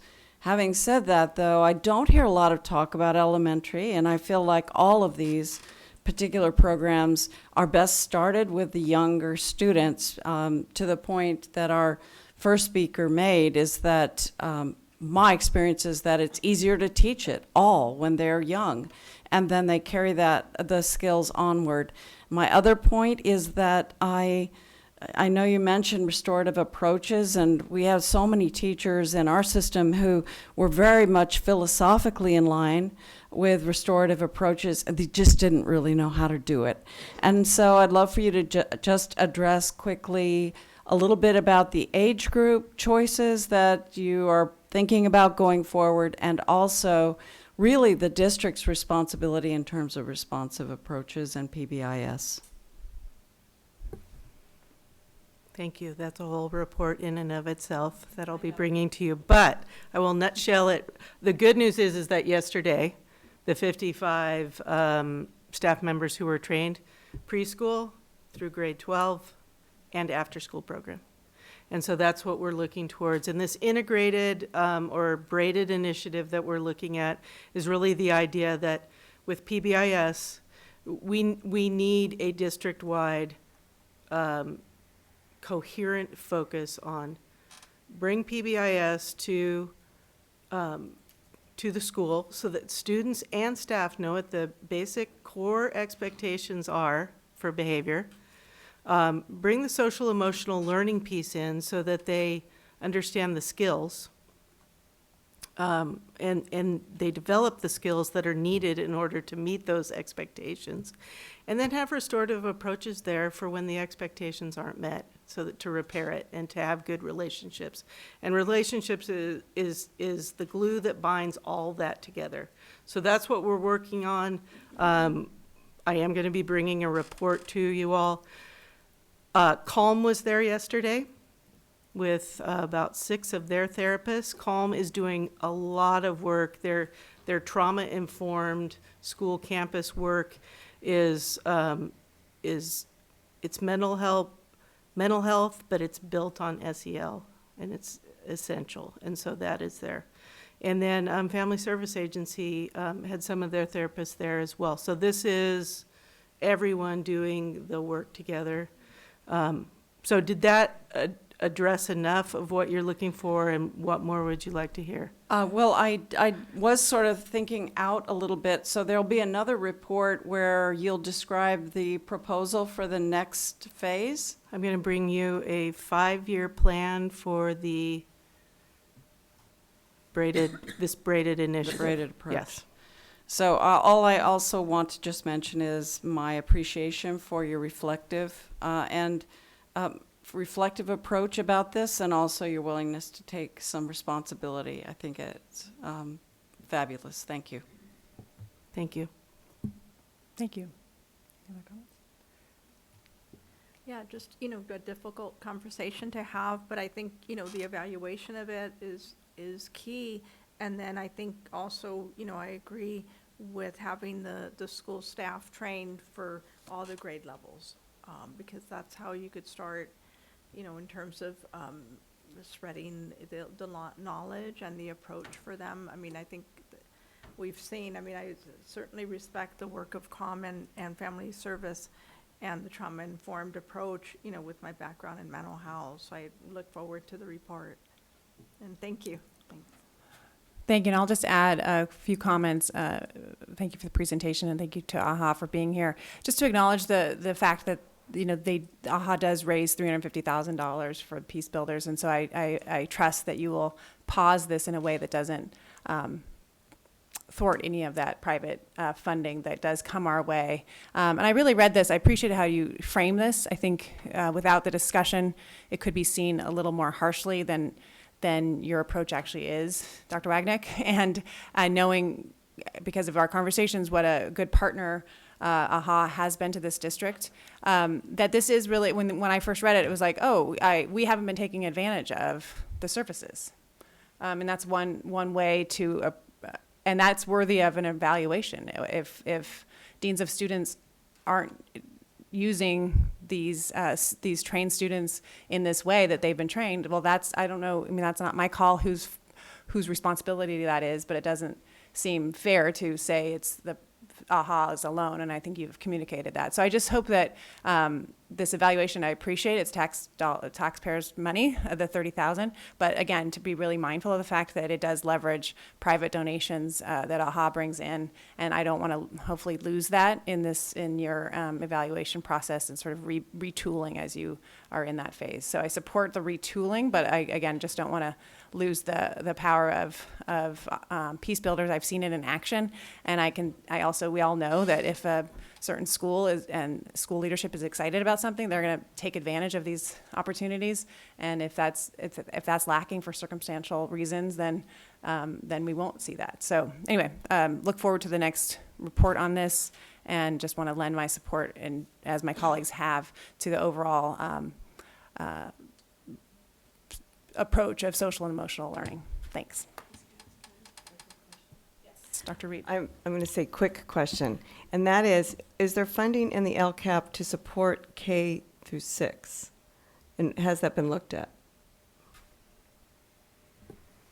There is money in the LCAP to support CALM, but we're also shifting money in the LCAP to train the teachers and others. When I say teachers, I should say staff, because we really are we're training yard duties, et cetera. So this new initiative, preschool through 12th grade, after school, everyone. Okay, thank you. Yes. Thank you. We will close this agenda item acknowledging that it was just a discussion agenda without action. We have 2 remaining such agenda items. I'm going to respectfully ask the cabinet to keep time for questions and keep the presentations as short as possible, given that we've all read them in preparation for this. And so I move on to item H2, discussion of 3 new high school course requests. Mr. Carey. I'm committed to going short. So this is another batch of new course approvals that I'm bringing before you and seeking your approval in our subsequent board meeting. I have commented in earlier reports when I've also brought courses forward that we have given some intentional thought to how best to batch these so they don't just come in one-offs or ones and twos. And our plan is to do really 3 different kind of windows where school sites can submit new courses for review and possible approval. One being the November board meeting, so it's in time to go into our course catalog as we head into winter break and prepare that for student course selection, which happens right after we get back from winter break and through February. And then the other one at the break in the secondary quarters from quarter 3 to 4, because sometimes things emerge once you're into the master scheduling process, and you can see, or it's just taken until that point in the year for an idea to kind of germinate into a new course proposal. And then as needed, a June, bringing things forward at the first June meeting, because sometimes we see things then that we haven't seen in those other prior windows. So bringing 3 courses forward for your consideration tonight, and the narrative describes the courses and how they'll be situated in our instructional program. Just to summarize and highlight the 3, Avid Excel is destined for Santa Barbara Junior High. We are approaching this also as a pilot. So you may be familiar with Avid. And Avid Excel, the distinction here is that this is an Avid elective experience that is designed to serve uniquely the needs of English learner students. So students who are actively pursuing reclassification, who are very much on track through acceleration and advancement of their learning and advancing of their skill sets, academic and social emotional skill sets, to be college eligible. So it's a way to give them the experience of getting into that college preparatory pathway for first-generation college-bound students while still supporting their English language development. So we're very excited to bring Avid Excel into Santa Barbara Junior High and potentially, hopefully, to expand it beyond after this initial experience. The other 2 courses are coming to you from Santa Barbara High School. One is English 12, that is a specially designed and differentiated course for VADA, for the Academy, and the other one is a dance course to help build a dance pathway so that it is building on students' skills instead of happening independently as a PE class. So just more intentionality around dance as both a physical enterprise and also a form of artistic expression. So those are the 3 courses we're bringing forward, and I'm available for any questions or comments you may have. Thanks, Ms. Karen. I appreciate how you always give us the context of why we're looking at this now, so in June. So thanks for that. I will open up to board comment or questions.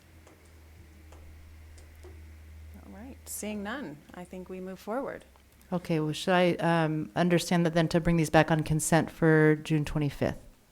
That's fine by me. Okay. Yes. All right, thank you very much. Thanks, Ms. Carey.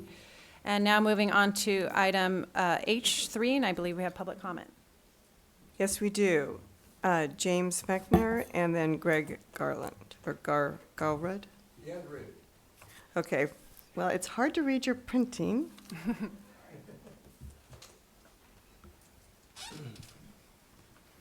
Thank you. My name is James Fankner, and I also have skin in the game. I have 3 of my 4 daughters at this school district. I want to begin by congratulating the superintendent for this proposal that anyone who has regular contact with our students must be employees of the district. I congratulate you on addressing that. Obviously, as a result of the misconduct allegations against a non-district employee. This policy, however, doesn't include other nonprofit providers. So it seems to me there's 2 types of nonprofits in the district. There's the one like at the academies where the money comes in from parents like myself, and that goes out to hire people. I think that's what you're addressing right here. But there's other nonprofits who take money out of the district and also are hiring people that are dealing with students. So my request here would be to expand this great idea to include all nonprofits, so that those that have regular and repeated contact with teachers and students. I'd ask that the monies used to pay nonprofits should be used instead to pay the credentialed teachers wherever possible. We have wonderful teachers here, we really do. And to see that money go specifically, I think, would be enthusiastically supported. Thank you very much. Thank you.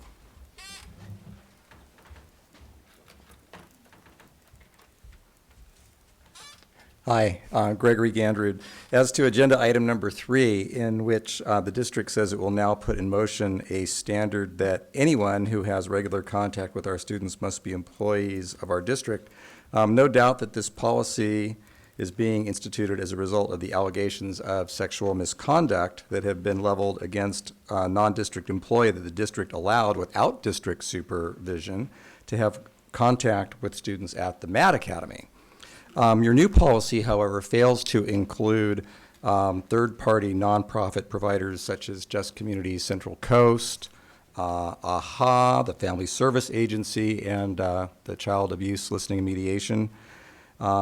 This agenda item also fails to say anything about the plain fact that many people working for both Just Communities Central Coast, AHA, Family Services Agency, and COM have had and continue to have regular and repeated contact with the district's teachers and parents. In fact, Pablo Sweeney's mother, Jane Santos Sweeney, is actually vice president of the Family Services Agency. The monies that are used to pay nonprofits should be used instead to pay credentialed teachers and counselors employed by the district to teach implied bias training and provide support for students struggling with dyslexia, and to provide mental health services as needed. People working for Just Communities Central Coast, AHA, Family Services Agency, and COM should not have any further contact with the district students and teachers. Following the Matt Academy mess, the district will no longer be able to hide behind the excuse that those accused of committing wrongdoing with students are not district employees. I'm also very concerned that this board doesn't seem to be very responsive to the comments coming from the community tonight. You renewed a contract for 2 years for somebody who obviously has conducted themselves in a very questionable manner. It seems to me that the prudent thing to do would be to put someone on a shorter leash, maybe put them on a month to month while the allegations are being investigated. But I'm just very concerned about the lack of leadership when it comes to the conduct of some of the staff. Thank you. Thank you. All right, that concludes public comment for this agenda item. Mr. Matsuoka. So my comments adding to the narrative, I just want the board and the public to hear that these motions have been in production for at least 12 months, if not 18 months. All right, so this has been a long process, and some of these are, take a while to unwind. For example, the Santa Barbara Ed Foundation Summer School Program, they've done a great job, but we recognize summer school is taught by our teachers, so it really should be an employment situation for our staff. And so I outlined the initial positions that we are bringing under our umbrella effective July 1. There's a few others that we need to clean up that we're still working on. Let me clarify when we talk about regular contact with students. So anybody who's like a nonprofit provider who works around kids, if they have regular contact with kids, they are under the supervision of a certificated staff member. So when somebody's around, we don't just leave them alone with students. Now, the only exceptions would be like our therapeutic support, but all of those employees are fingerprinted, they're fully vetted. So I just want to clarify for your understanding, clarification, I think you know that, but also for the public, that as people have contact with students, there are external people who do that, but they're always under the supervision of certificated staff. So there's my report. Be glad to respond to any questions or comments. Thank you, Mr. Matsuoka. Any questions or comments from my fellow board members? Dr. Reed. Yeah, I just wanted to acknowledge that we did begin working on this 12 months ago, if not even longer. And so it has been a process that the district has been moving forward, and I want to acknowledge that. Thank you. Anyone else? Yeah, to that point, I want to. Both things are helpful. I believe that we have been working. The staff has been working on this, but also part of the situation with the Matt Academy did expose a vulnerability, and so I think both things are important, that we have been working on it, and this is now a discussion that we're having in a public board meeting to acknowledge that that was a concern to many, many people, as it should be, and I know it was for myself as a board member. So I applaud that we're shining some daylight on this process that has been underway. I also want to speak to our community partners, because even though it's important to put in place protections for our kids and protocols that I know we have and we are very much committed to, we live in a wonderful place where so many of our nonprofits want to be engaged in our schools, and not everywhere is like that. So we better not take that for granted. It's a wonderful part about our public school system, that this is a community that really cares about our schools and really wants to get involved. And I think that at some point, there's many, and it's hard to juggle them all, and it's not always perfect. But I would hate for this narrative to somehow indicate that this is not a welcoming school district for so many caring community partners that really have really good intentions about the outcomes of our children and the system that we have here, which I believe is the cornerstone of our democracy. Thanks. Unless there's anything further, I will close this agenda item and move on to item H4. I believe we have public comment. Yes, we do. We will welcome back James Finkner.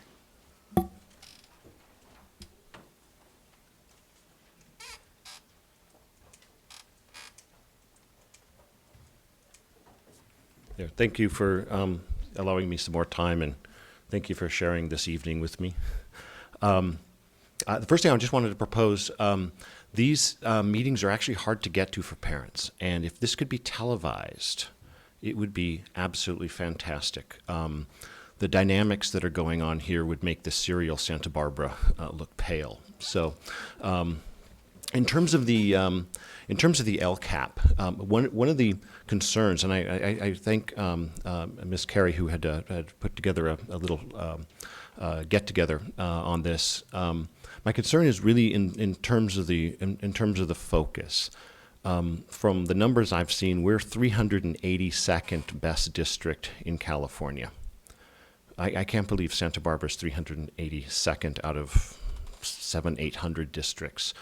There's a lot of elementary schools that are incredibly under their levels, with Cleveland being one, McKinley being another, and these kids need a chance. You need to learn to read so that you can read to learn, and I think if that isn't an absolute priority with the LCAP, I think we're kind of missing the mark on that. That we talk about equity and we talk about things like cultural proficiency.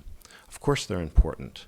But you have to learn how to read. You have to learn how to be. You have to get the proficiency, and so what I'd like to ask is that more money from the LCAP is focused on that issue, because this is what the money that is spent here is going to be what the town is going to be like in 10, 20 years, and it is extraordinarily important that everyone has an opportunity in this town. So thank you very much. Thank you. That concludes public comment. So I move to Dr. Ramirez and Ms. Carey for this update on discussion on 2017-2020 Local Control and Accountability Plan. Dr. Ramirez. Good evening once again, Ms. Capps, board, public. As I mentioned at the start, actually during my brief remarks during public hearing, thank you. Yeah, we are at a place now where we can talk about an initial draft, and we have a number of different documents. For our purposes, we will focus on the slide deck, and then I just want to provide any opportunity for the board to ask questions or provide commentary along the way. Just to provide some context and overview for our public, I want to just make 2 points. One about process when it comes to the LCAP, and the other about its intent and focus. So to the process, we have embarked now for several years on a very decentralized process. We provide tools and equip our schools to be able to provide or look for different captive audiences to provide them input about our LCAP and how it makes connections to their single plans, to the goals of the district. That includes our parent and stakeholder committees, our ELACs, our school site councils, our foundations, our PTAs and PTOs. So our leaders at the schools have a tremendous role to play in providing context and information for parents and community. Beyond that, we also formulate a series of different opportunities. We have a standing LCAP Parent Advisory Committee comprised of a combination of parents and staff and students. This year we held 3 separate meetings to be able to orient and provide really important and meaningful feedback. We have also sent out district-wide a survey where we have had in excess of 1,000 responses that have given us opinions about the actions and activities of our LCAP. And finally, we've had community forums that have also brought invitations to the community. So we will continue to refine those processes to provide better input. Now, to the intent of the LCAP, the LCAP is a document that is intended to address 3 primary audiences, and you'll see them reflected here. But inevitably, we run into, shall we say, challenges and trade-offs. And what I mean by that is we always will have a limited and finite set of resources, whether they reside in people or reside in fiscal resources. And we will always be confronted with more need than there will be resources to fulfill them. So it puts us in a very challenging position, but I would argue a very opportune one to make very smart and decisive choices. And one other point that we'll make about the LCAP in the time that I've been in the district. We have undertaken the LCAP to solve systemic and core issues at the heart of our institution. The achievement gap is decades long. It exceeds my career. In fact, it exceeds my lifetime. It's recalcitrant, it's stubborn, and it's systemic. But I can only represent that the work that this district has undertaken is to address core issues. And those that have provided structural barriers for some of our students. The benefit of that is that it's purposeful and meaningful work. The downside or challenge with that is that it takes time, and the results don't always show. So I just wanted to provide that context to orient the board and the public to the approaches and the intent now in the third year of this LCAP, and also to provide some behind-the-scenes look at the process we've undertaken. So to that, and I will quickly scroll through some of this because some of this is familiar, but we wanted to just use this as an opportunity to orient our public and our community to the LCAP's intent. The local control accountability plan is derived from a change in California's funding structure. And in short, it was established in 2013, and the idea was to begin to appropriate funds based on the needs of local districts and local education agencies. So in effect, we receive a base amount and then different, and what we call our supplemental fund based on our unduplicated pupil count. So all those students, low-income English learner and foster youth, we have approximately 54% of our students that fall into that category, and they can only be counted once for our purposes. It did not actually increase the total funding of districts. So in effect, what we are is going back to about 2007 levels when adjusted for inflation. So in a 3-year LCAP cycle, we are actually now in year 3 of 3, heading into year 3 of 3. So we're preparing for year 3 of 3. And this is just to avail you of some of what my commentary earlier around process and the process that we have undertaken, many more details behind the scenes to align our processes, not the least of which is what we discussed just a board meeting or two ago around our single plans and reorienting those timelines to better meet the timelines of LCAP to make sure that the season for input, reflection, review was timed accordingly. Again, here we have our 8 priorities. These are state priorities laid out by California. And what we have is mapped those to 5 goal areas. The first is culture proficiency and equity. The second is engaging students and families. The third, preparing students for life, learning, and work. The fourth is 21st century learning environments, and the fifth is early childhood education. And you see the corresponding priorities based on the figure to the left.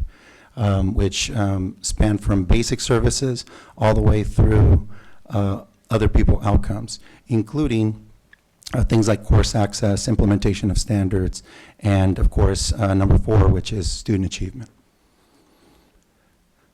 Again, to timeline and process, our annual updated needs assessment, we really focused on that pretty heavily. This is our own analysis of data, or an analysis of data of different metrics. That really carried, it's an ongoing process, but more heavily seen in the months, early months of the year. The community engagement really begins and kicks off right around the month of February.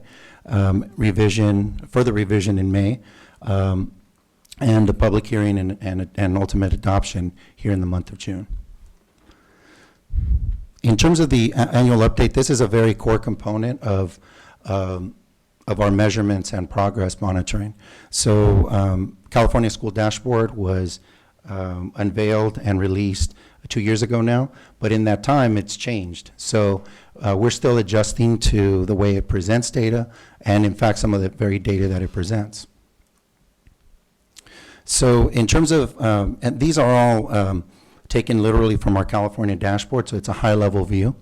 And as a district, we have, you know, the little gauges, if you will, are indicators of performance relative to, you know, expectations.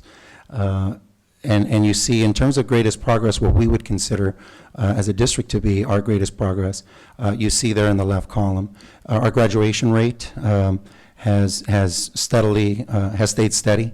Our achievement around college and career holistically, and in English language arts, and you see them highlighted. Another bullet, and you've heard me mention this before, is our reclassification rate. We have made tremendous gains in not just the numbers and the number of students that we reclassify, but in the structures that we've put in place so that we are communicating effectively with our students and parents about what reclassification means for them. Greatest needs, and we do have quite a few, but chronic absenteeism is certainly one of them, and we will unpack that a bit later. You see some of the other gauges, and again, that one is just one that I'm choosing to highlight, but there are a number of other areas, including our suspension rate, that we would like to see certainly improve. This is one that is a bit overwhelming just because of the volume, but I would invite the board and the public to just focus on some of the student groups identified over in our left column. We have some of those important metrics that go above the top, and are signaled in each one of these columns: chronic absenteeism, suspension rate, graduation rate, college career, English language arts, and mathematics. And effectively what we want to see is all of our students in the realm of blue, okay, according to the California dashboard. But as you can see, the blue would be the student groups that are firmly in the blue around English language arts and math are white students, and the population of students that are identified as being from 2 or more races. You see other blue boxes as well, but the areas that for us are certainly have really consumed a lot of our time and attention is our students with disabilities, where our achievement on some very important markers is just simply not to anybody's satisfaction. College and career, English language arts, and mathematics. That you may have heard this before, but it's worth mentioning. That is one of the areas, or the area that has placed us on differentiated assistance with our county office of ed. To what we would consider outstanding or at least strong performance. You see those boxes, and they may not be completely visible, but they're highlighted in green. And you see our students that are on the left column, that are student groups that as a whole are performing best within our district. And some of these metrics span the entire, all of them in fact span the entire span of our unified district, with some being more pronounced in certain grade spans versus the others. For example, college and career, that one is an indicator of high school, but of course we all know that trajectory really begins as early as preschool, or even in the 0 to 5 space. But for our purposes, it's placed squarely at our high school level, our secondary level. So this college and career indicator, and I always make it a point to highlight that Ms. Carey can certainly explain this far better than I can, but for a big picture view, you see there the student groups identified there at the bottom, and the bars indicate the percentage of students that meet or satisfy that requirement. The blue bars in and of themselves are indicators of high school graduation. I take that back. Those are college and career indicator. With the leftmost bar, our overall graduation rate, which is at 91.2. So overall, all students, 49.5, are identified as having met the college and career, this metric, as being college and career ready.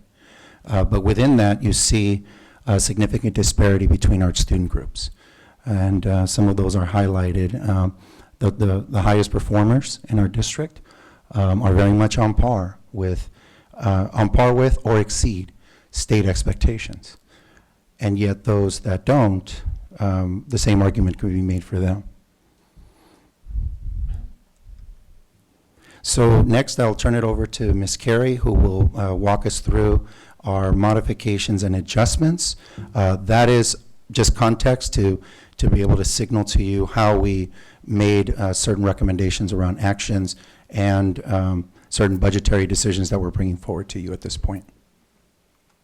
Thank you, Dr. Ramirez. And I think this is an appropriate time, too, for me to highlight that in addition to some of the other internal and behind-the-scenes processes that Dr. Ramirez explained, one of the things that I know both of us are very proud of is that, especially over the years, this has become something that is really owned by a team. And so even though he and I are here presenting this, our core LCAP team is also comprised of our Director of English Learners and Parent Engagement, Maria Larios Horton, and also our Director for Research and Evaluation, Dr. Chelsea Guillermo Juan. And we have embraced a regular participant in our core LCAP team, and that is Director of Fiscal Services, Lacey Preston. They're all here tonight, so I want to acknowledge their efforts because it really is a team effort, and it's not just limited to those folks. We bring in Dr. Waganick on those goal areas and programs and services that relate most to student engagement and student services. We bring in Todd Rickman as Chief Educational Technology Officer, and also Dr. Becchio as pertains to their light items, goals and expenditures that are pertinent. So it's very much a team effort, even though you see two Ed Services folks up here facilitating the presentation tonight. And I want to just appreciate publicly the efforts of those folks. So this is really succinct because we just took a very high-level view. It is year 3 of a 3-year plan. And so even though there's lots of little adjustments to details, the things we're going to share with you at the end of this presentation are the things that are somehow we see them as kind of substantively different or adjusted.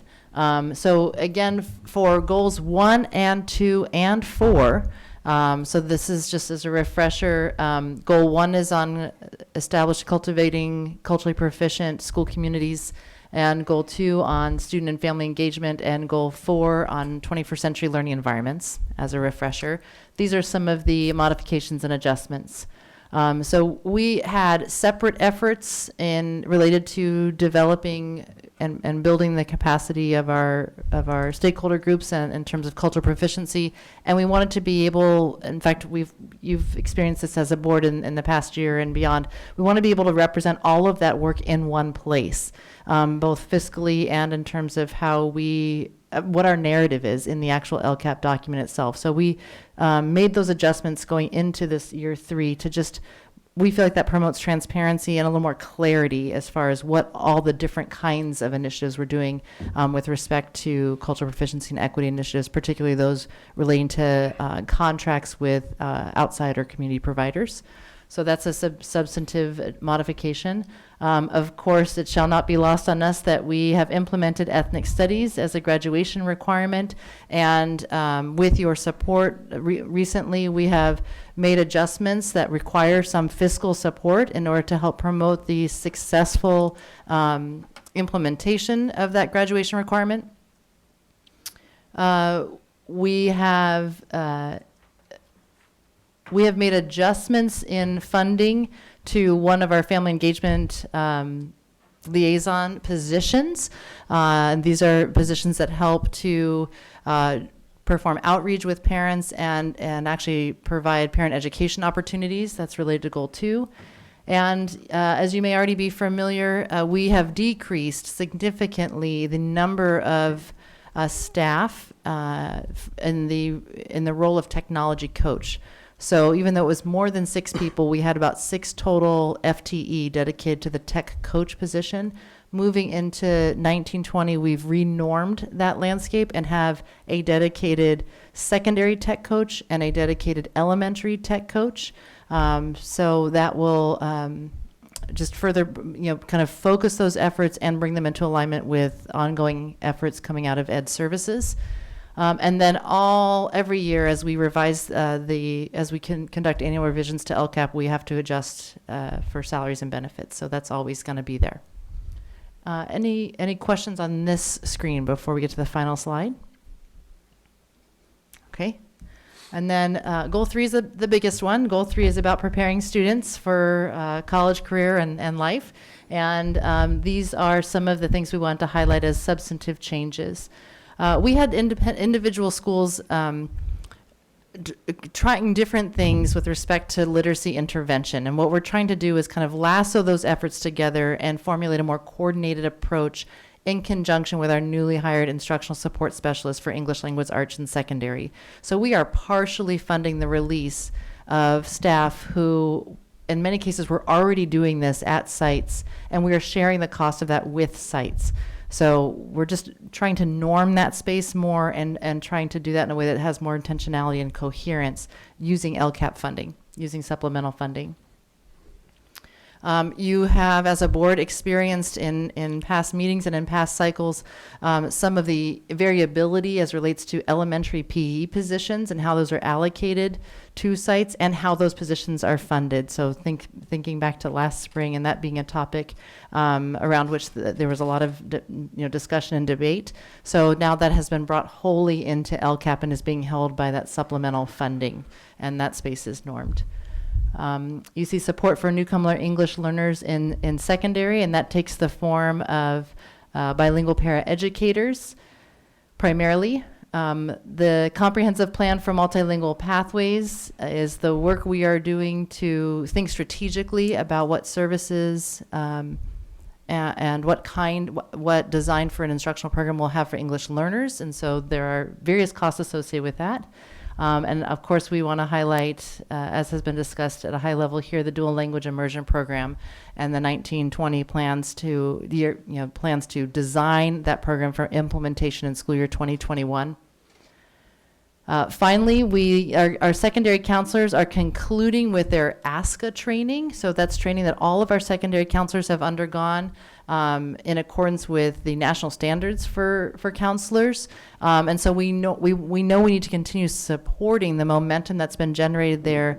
Those secondary counselors have formed into teams that function like PLCs and examine student performance data and then make adjustments as they even themselves deliver counseling curriculum in the classroom. So we want to keep supporting their efforts even as we continue to define what those will look like moving forward. And then finally, experiential learning. We are starting to incrementally walk back the amount of funding that goes to what has traditionally been an experience in the 6th grade involving outdoor camps, science camps, things of that nature. So we want to make sure that we are now in accordance with in alignment with the next generation science standards, and that that there's more flexibility on the part of sites to determine which kinds of experiences are best aligned to that, as opposed to kind of a one-size-fits-all experience that we had done many years historically, because that's what we had always done. So there's both support and yet flexibility in there for sites pursuing those opportunities for students.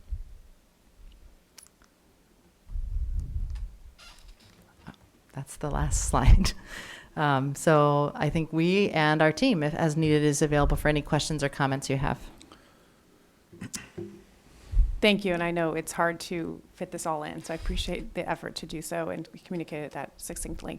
I'll open it up now to my colleagues for questions or comments. Anybody? Ms. Ford. Thanks. Dr.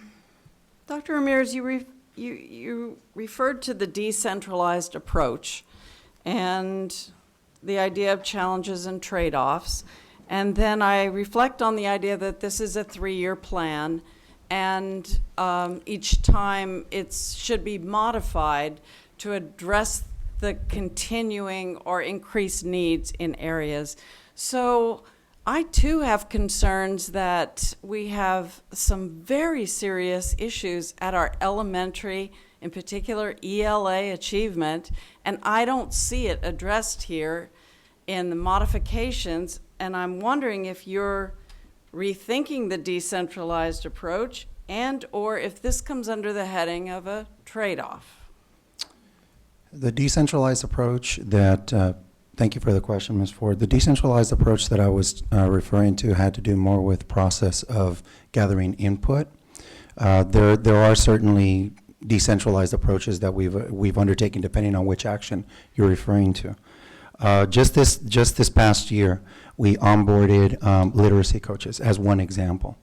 They've just gotten on ground this year. It was intended with that particular goal in mind of focusing on our practices around literacy, around our balanced literacy model.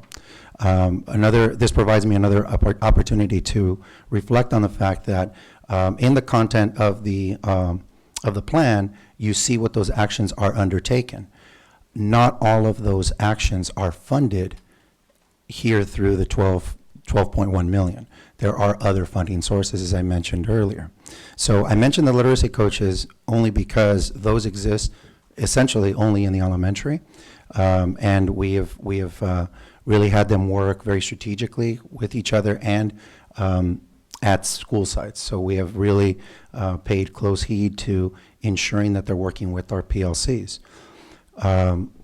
So I just mentioned that as one particular action and set of personnel that are focused in that arena.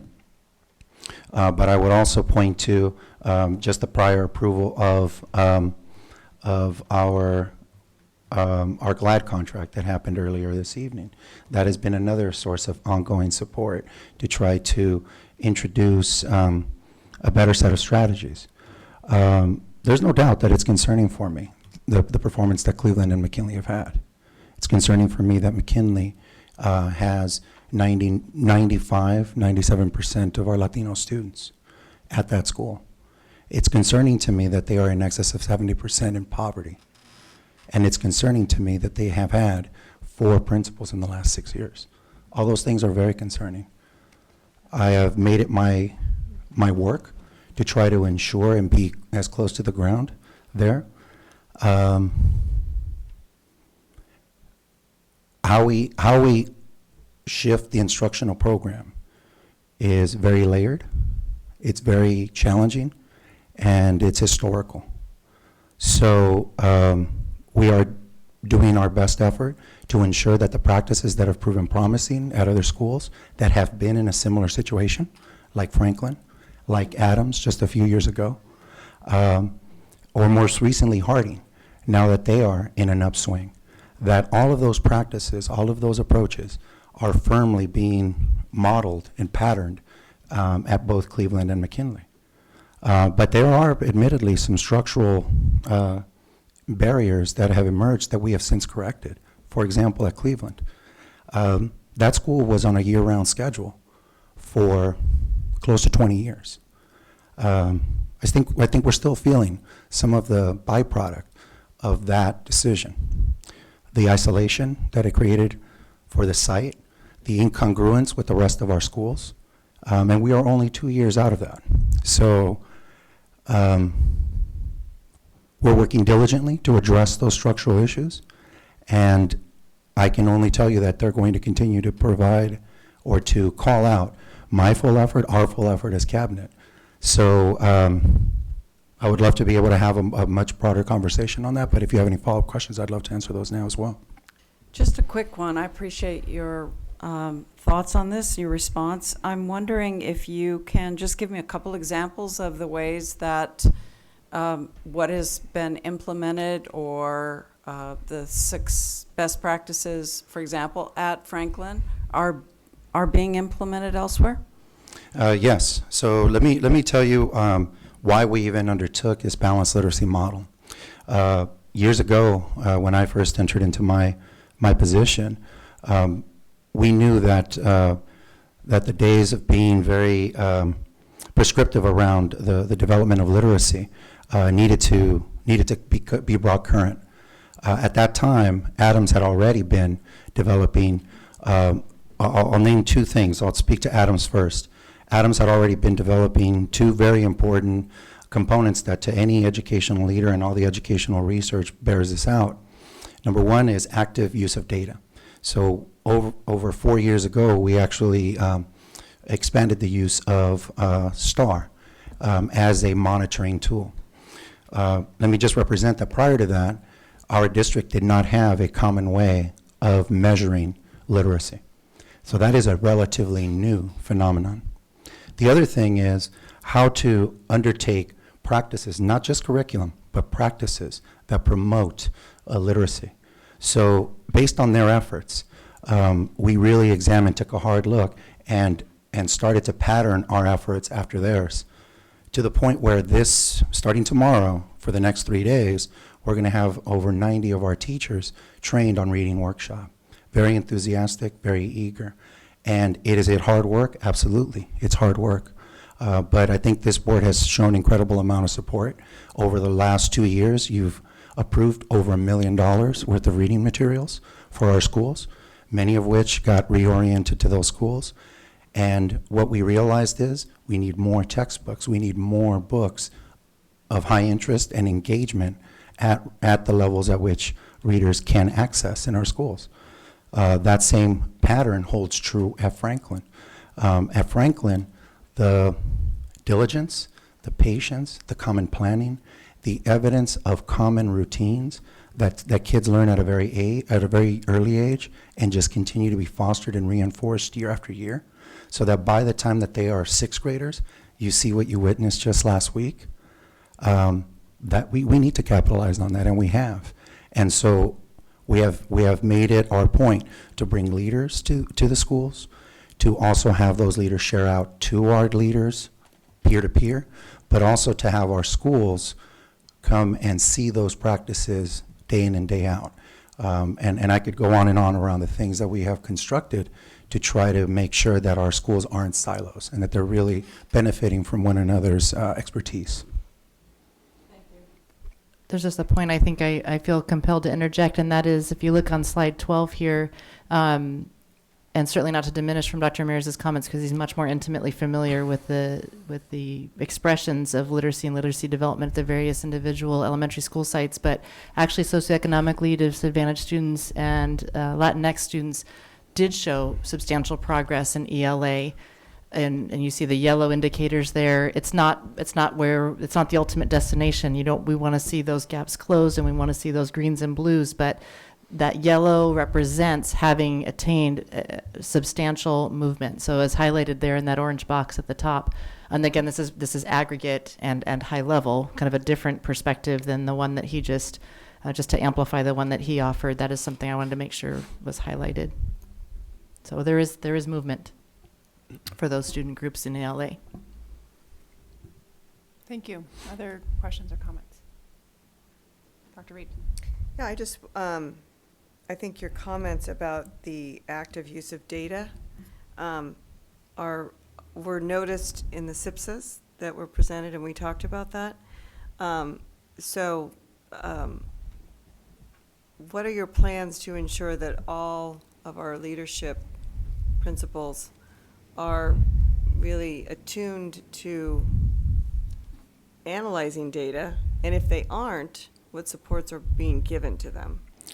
That's a great question, Dr. Reed. It's been a journey for us, for sure. Our data literacy has improved significantly. We've always had year-to-year data, year-end data. That's pretty commonplace in any district. What we were lacking was a data set that we could all look at together, collectively. Prior to me coming into my role, I asked for that, and quite frankly, we didn't have it. So we needed to avail ourselves of tools that could provide us some common measures and common ways of being able to talk to each other about our practices. From there, we started to derive our own local tools, and Mr. Rouse, Dr. Guillermo Juan, who knows this even better than I do and who built many of our systems, have provided leaders with an incredibly robust set of tools that measure absenteeism, that measure literacy, or at least how we're defining literacy locally, that have CASP scores at their fingertips disaggregated by student group. A lot of hard work on the back end. Dr. Yermawan has also been there side by side to improve both staff and leaders' ability to be able to convert that into actionable and concrete steps so that we can set realistic goals. In terms of what support looks like moving forward, well, we need to continue. You've recently, over the last couple of months, approved a few contracts for next year on facilitated discussions that allow principals and staff, leaders, to be able to talk about what their data is reporting and how to make instructional adjustments and how to make adjustments about students. The other thing is that we will continue to place this work of analyzing data and seeing student performance of all types, whether it's student work or it's the metrics that you see here, and placing them squarely and prioritizing them during our meetings. One of the things that I'm most proud of is that we prioritize on the front end of every single face-to-face meeting that I ever have with principals, matters that deal with curriculum, instruction, and school culture. That is not, our meetings have been completely reformed to ensure that we're not just talking about the managerial component of being a school leader, but rather being an instructional leader. And that will continue to be a part of that because it has really borne a lot of support for principals and has allowed them to be able to work with one another in ways that we just couldn't do before. So I'm very proud of their work. None of us are satisfied with our performance in spite of the fact that we have shown some improvement, and certainly at some schools more so than others. But again, we have really had to develop a culture that appreciates and values different forms of information to make decisions. So is there specific professional development being offered this June for leadership in the district to ensure that they're taking up these data analysis strategies? Great question. We didn't, and the school of thought with that was that we should encourage our principals to be with their staff, participating alongside with, to the extent possible, on the offerings that we have. Because there's nothing like being a co-learner and learning alongside with and in conjunction with their own staff.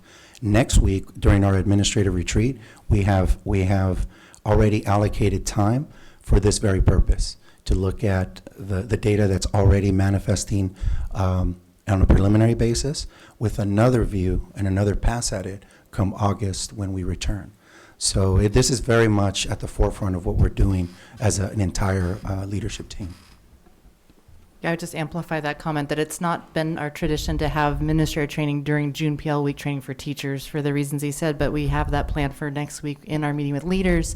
And just to further enhance the point, we have to both support principals in their own data literacy as individuals and as cohorts, but then also we need to support them in being lead learners with their staff and helping to lead especially their leadership teams and their teacher leaders at their sites through the journey of how to look at the most meaningful data. And so we won't unpack it further, but I would just sort of remind you about the Innovate Ed item that we had at our last board meeting. We talked about that diagonal red line and how it's not just the principals have to hold this, which they do, but they hold it not in isolation. They hold it sort of within a whole system of continuous improvement that relies on a cycle of inquiry that is data informed, that demands data.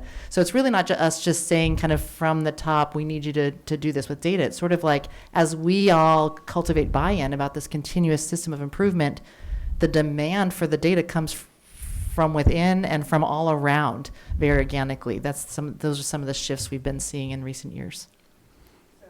Thank you, and I just want to acknowledge the work you've done towards reclassification, and just highlight that as well. And we know it's the whole child. This is one piece of the puzzle, but it is important in terms of really looking at where we stand across our achievement at our schools. So thank you. did you have something, Mr. Matsuoka? Okay.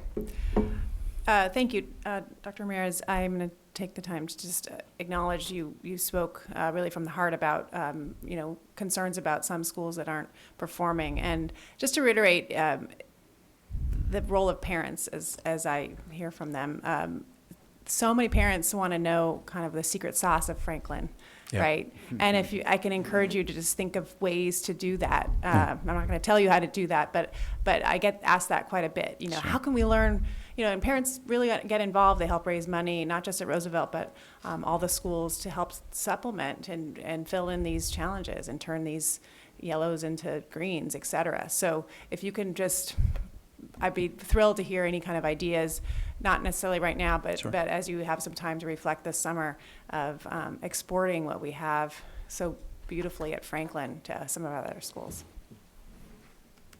Thank you. Any other questions or comments? Okay, I think we can move and close this agenda item G, and move on to item I, to return to consent. We don't need to do that. So item J, coming events.